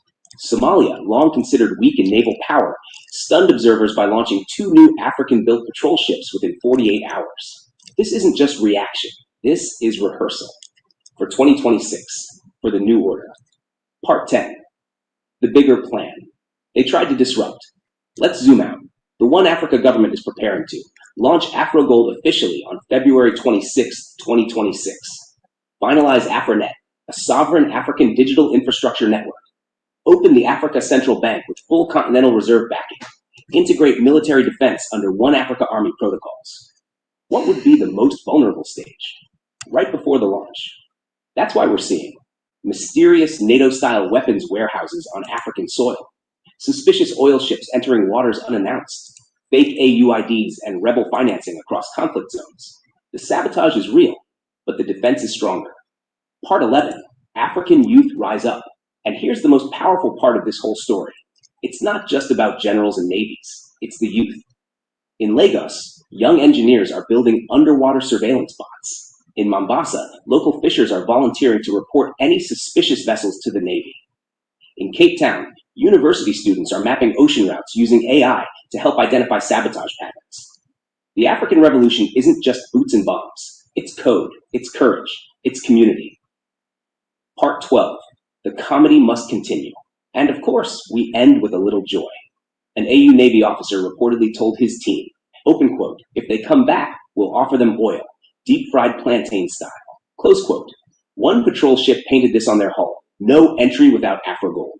And in Senegal, school kids now play a game called Chase the Tanker, where one team acts as Traoré's navy and the other tries to sneak in as foreign oil thieves. This is how we win, family, with strength and laughter. Final word, Africa's waters, Africa's rules. The world better take note. Africa's not confused anymore. Africa's not sleeping. You don't enter this continent's land, air, or sea without respect, and now without permission. America's oil ships were turned back not with violence, but with organized African power. That power is only growing. Come February 2026, when the One Africa government officially launches, there will be no more tests, only consequences. This is Takunda Mabika, Supreme Africa Breaking News. Tisu Vanhu Bacho. Africa is alert. Africa is building. And if you come uninvited, Africa is turning you back.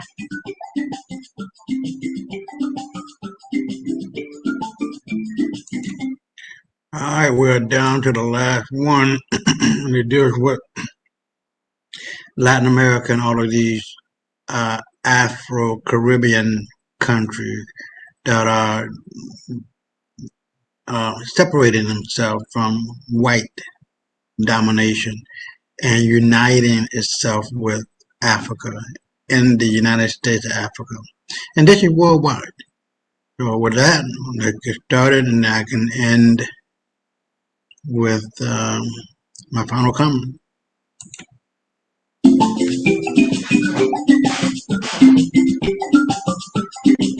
Shock. Latin America declares support for One Africa government. Calls for Afro-Gold alliance. By Takunda Mavika. Supreme Africa breaking news. Tisu Vanubacho. This is not gossip. This is not trending news. This is a direct intelligence update. A quiet alliance is forming. And today, the Western world just got a brand new problem. Part 1. They said it could never happen. Just a few months ago, African diplomats sat quietly in Addis Ababa and whispered the impossible, that Afro-Gold could be more than just a currency, that it could be a weapon of economic freedom, a new standard, a new story. Most global analysts laughed. They said Africa was too disorganized, too corrupt, too poor to ever pull something like this off. But now, Africa is no longer alone. Ha! Part 2. The old world wakes up to a new threat. The continent has been rising fast, faster than expected. Afro-Gold is being tested by banks across West Africa. Central banks are restructuring under a shared monetary policy team. The One Africa Parliament is already enforcing trade laws that prioritize Afro-Gold transactions. And the African Union has frozen certain foreign military accounts, including IMF-linked assets. Hold on.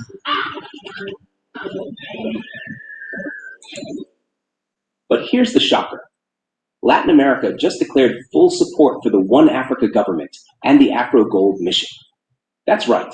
Behind closed doors, several Latin American countries have allegedly signed an initial memorandum to begin integrating with Afro-Gold as a reserve currency. The leaked meeting, which took place in Uruguay, was not on any public agenda. Part 3. Chairman Shadow leaks the summit details. According to our deep insider, Chairman Shadow, a senior AU official present on encrypted coordination channels, the summit included delegates from Brazil, Venezuela, Bolivia, and even small island states like St. Lucia and Dominica. The agenda? To explore strategic currency integration, joint natural resource trade deals, and Afro-Gold basket inclusion. Chairman Shadow's report claims the Latin bloc made one thing very clear. Africa's courage is contagious. They too want out of the dollar trap.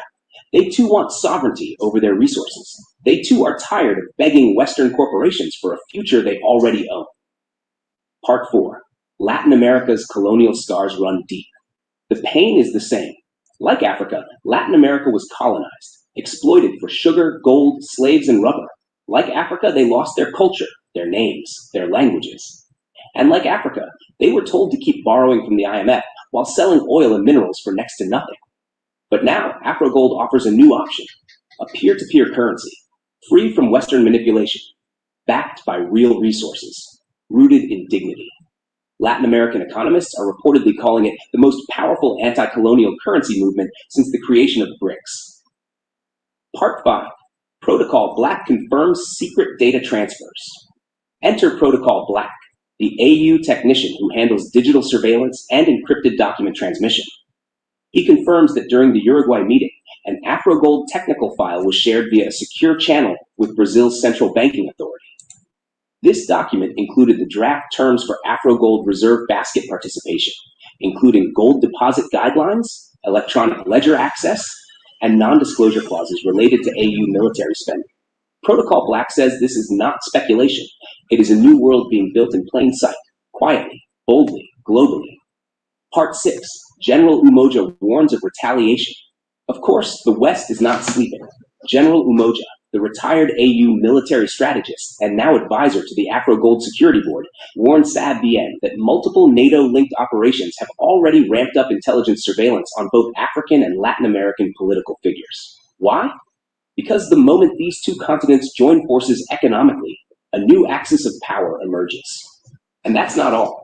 General Umoja claims the CIA has issued fresh alerts inside its Latin American desks, describing Afro-Gold as a possible, quote, destabilizing threat to Western financial security.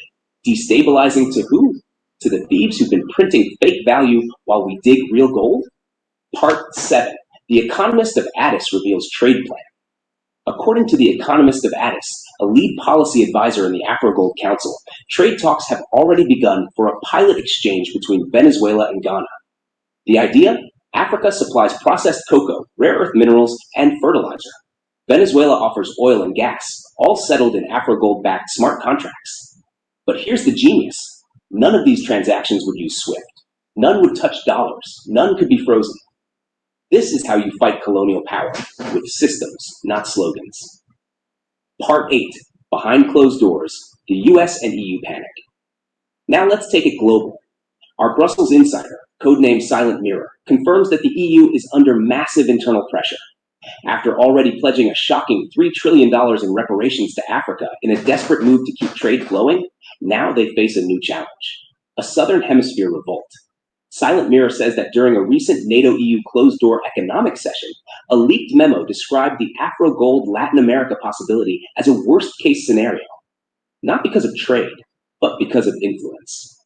If Africa can unite a second continent around its financial system, the Western order begins to collapse, quietly and permanently. Part 9. The power of symbols. The Afro-Gold logo is now more than a currency. It's a symbol of dignity, of justice, of retaliation, not through violence, but through value. And Latin America is tired of being polite while its people starve and its mines are owned by foreign billionaires. Sources inside Cuba claim murals are already being painted in Havana celebrating the Afro-Gold Phoenix. The same in Bolivia, the same in Rio's favelas. Afro-Gold is not a currency anymore. It's a cultural revolution. Part 10. New World, New Alliance. So what happens now? Chairman Shadow says we are entering what diplomats call the spiral phase. This is the stage when one alliance leads to another, then another, and another, until the world quietly pivots away from the old rules. Already, ASEAN officials are reportedly watching closely. The Caribbean Community, CARICOM, has scheduled a closed-session summit on Afro-Gold later this month. And there are whispers that the AU might invite Latin American observers to the next Afro-Gold Treasury meeting in Nairobi. It's no longer one Africa rising, it's one Africa leading. Part 11. The real reason the West is worried. It's not about the gold. It's not about the sanctions. It's about the story. For centuries, the story has been simple. Africa and Latin America are poor, weak, chaotic, always needing help. But now, these same regions are building systems, designing currencies, training armies, flying satellites, hosting summits, making billion-dollar decisions without the West in the room. And the West cannot rewrite that story anymore, because now it's in gold. Part 12, we close with love. To every channel member watching this, you are part of this. While the world tries to silence Africa, you keep this voice alive. You share these reports. You ask questions. You think for yourself. And you prove that Africa is not alone. Latin America just joined the resistance, and more are coming. To all our engineers, traders, policy experts, military strategists, Afro-Gold miners, bank designers, youth leaders, and dreamers, this is the season. They cannot stop what they cannot understand, and they will never understand how Africa and Latin America, two continents they buried, found each other and started building heaven. We're not done. We've only just begun. Reported by Takunda Mabika, Supreme Africa Breaking News. Tisu Van Huvache. If we don't tell this story, who will?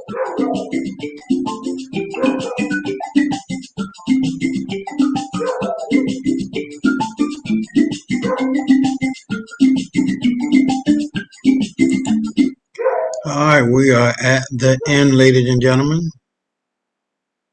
Let me get out of here and do my last comment. I've said this time and time again.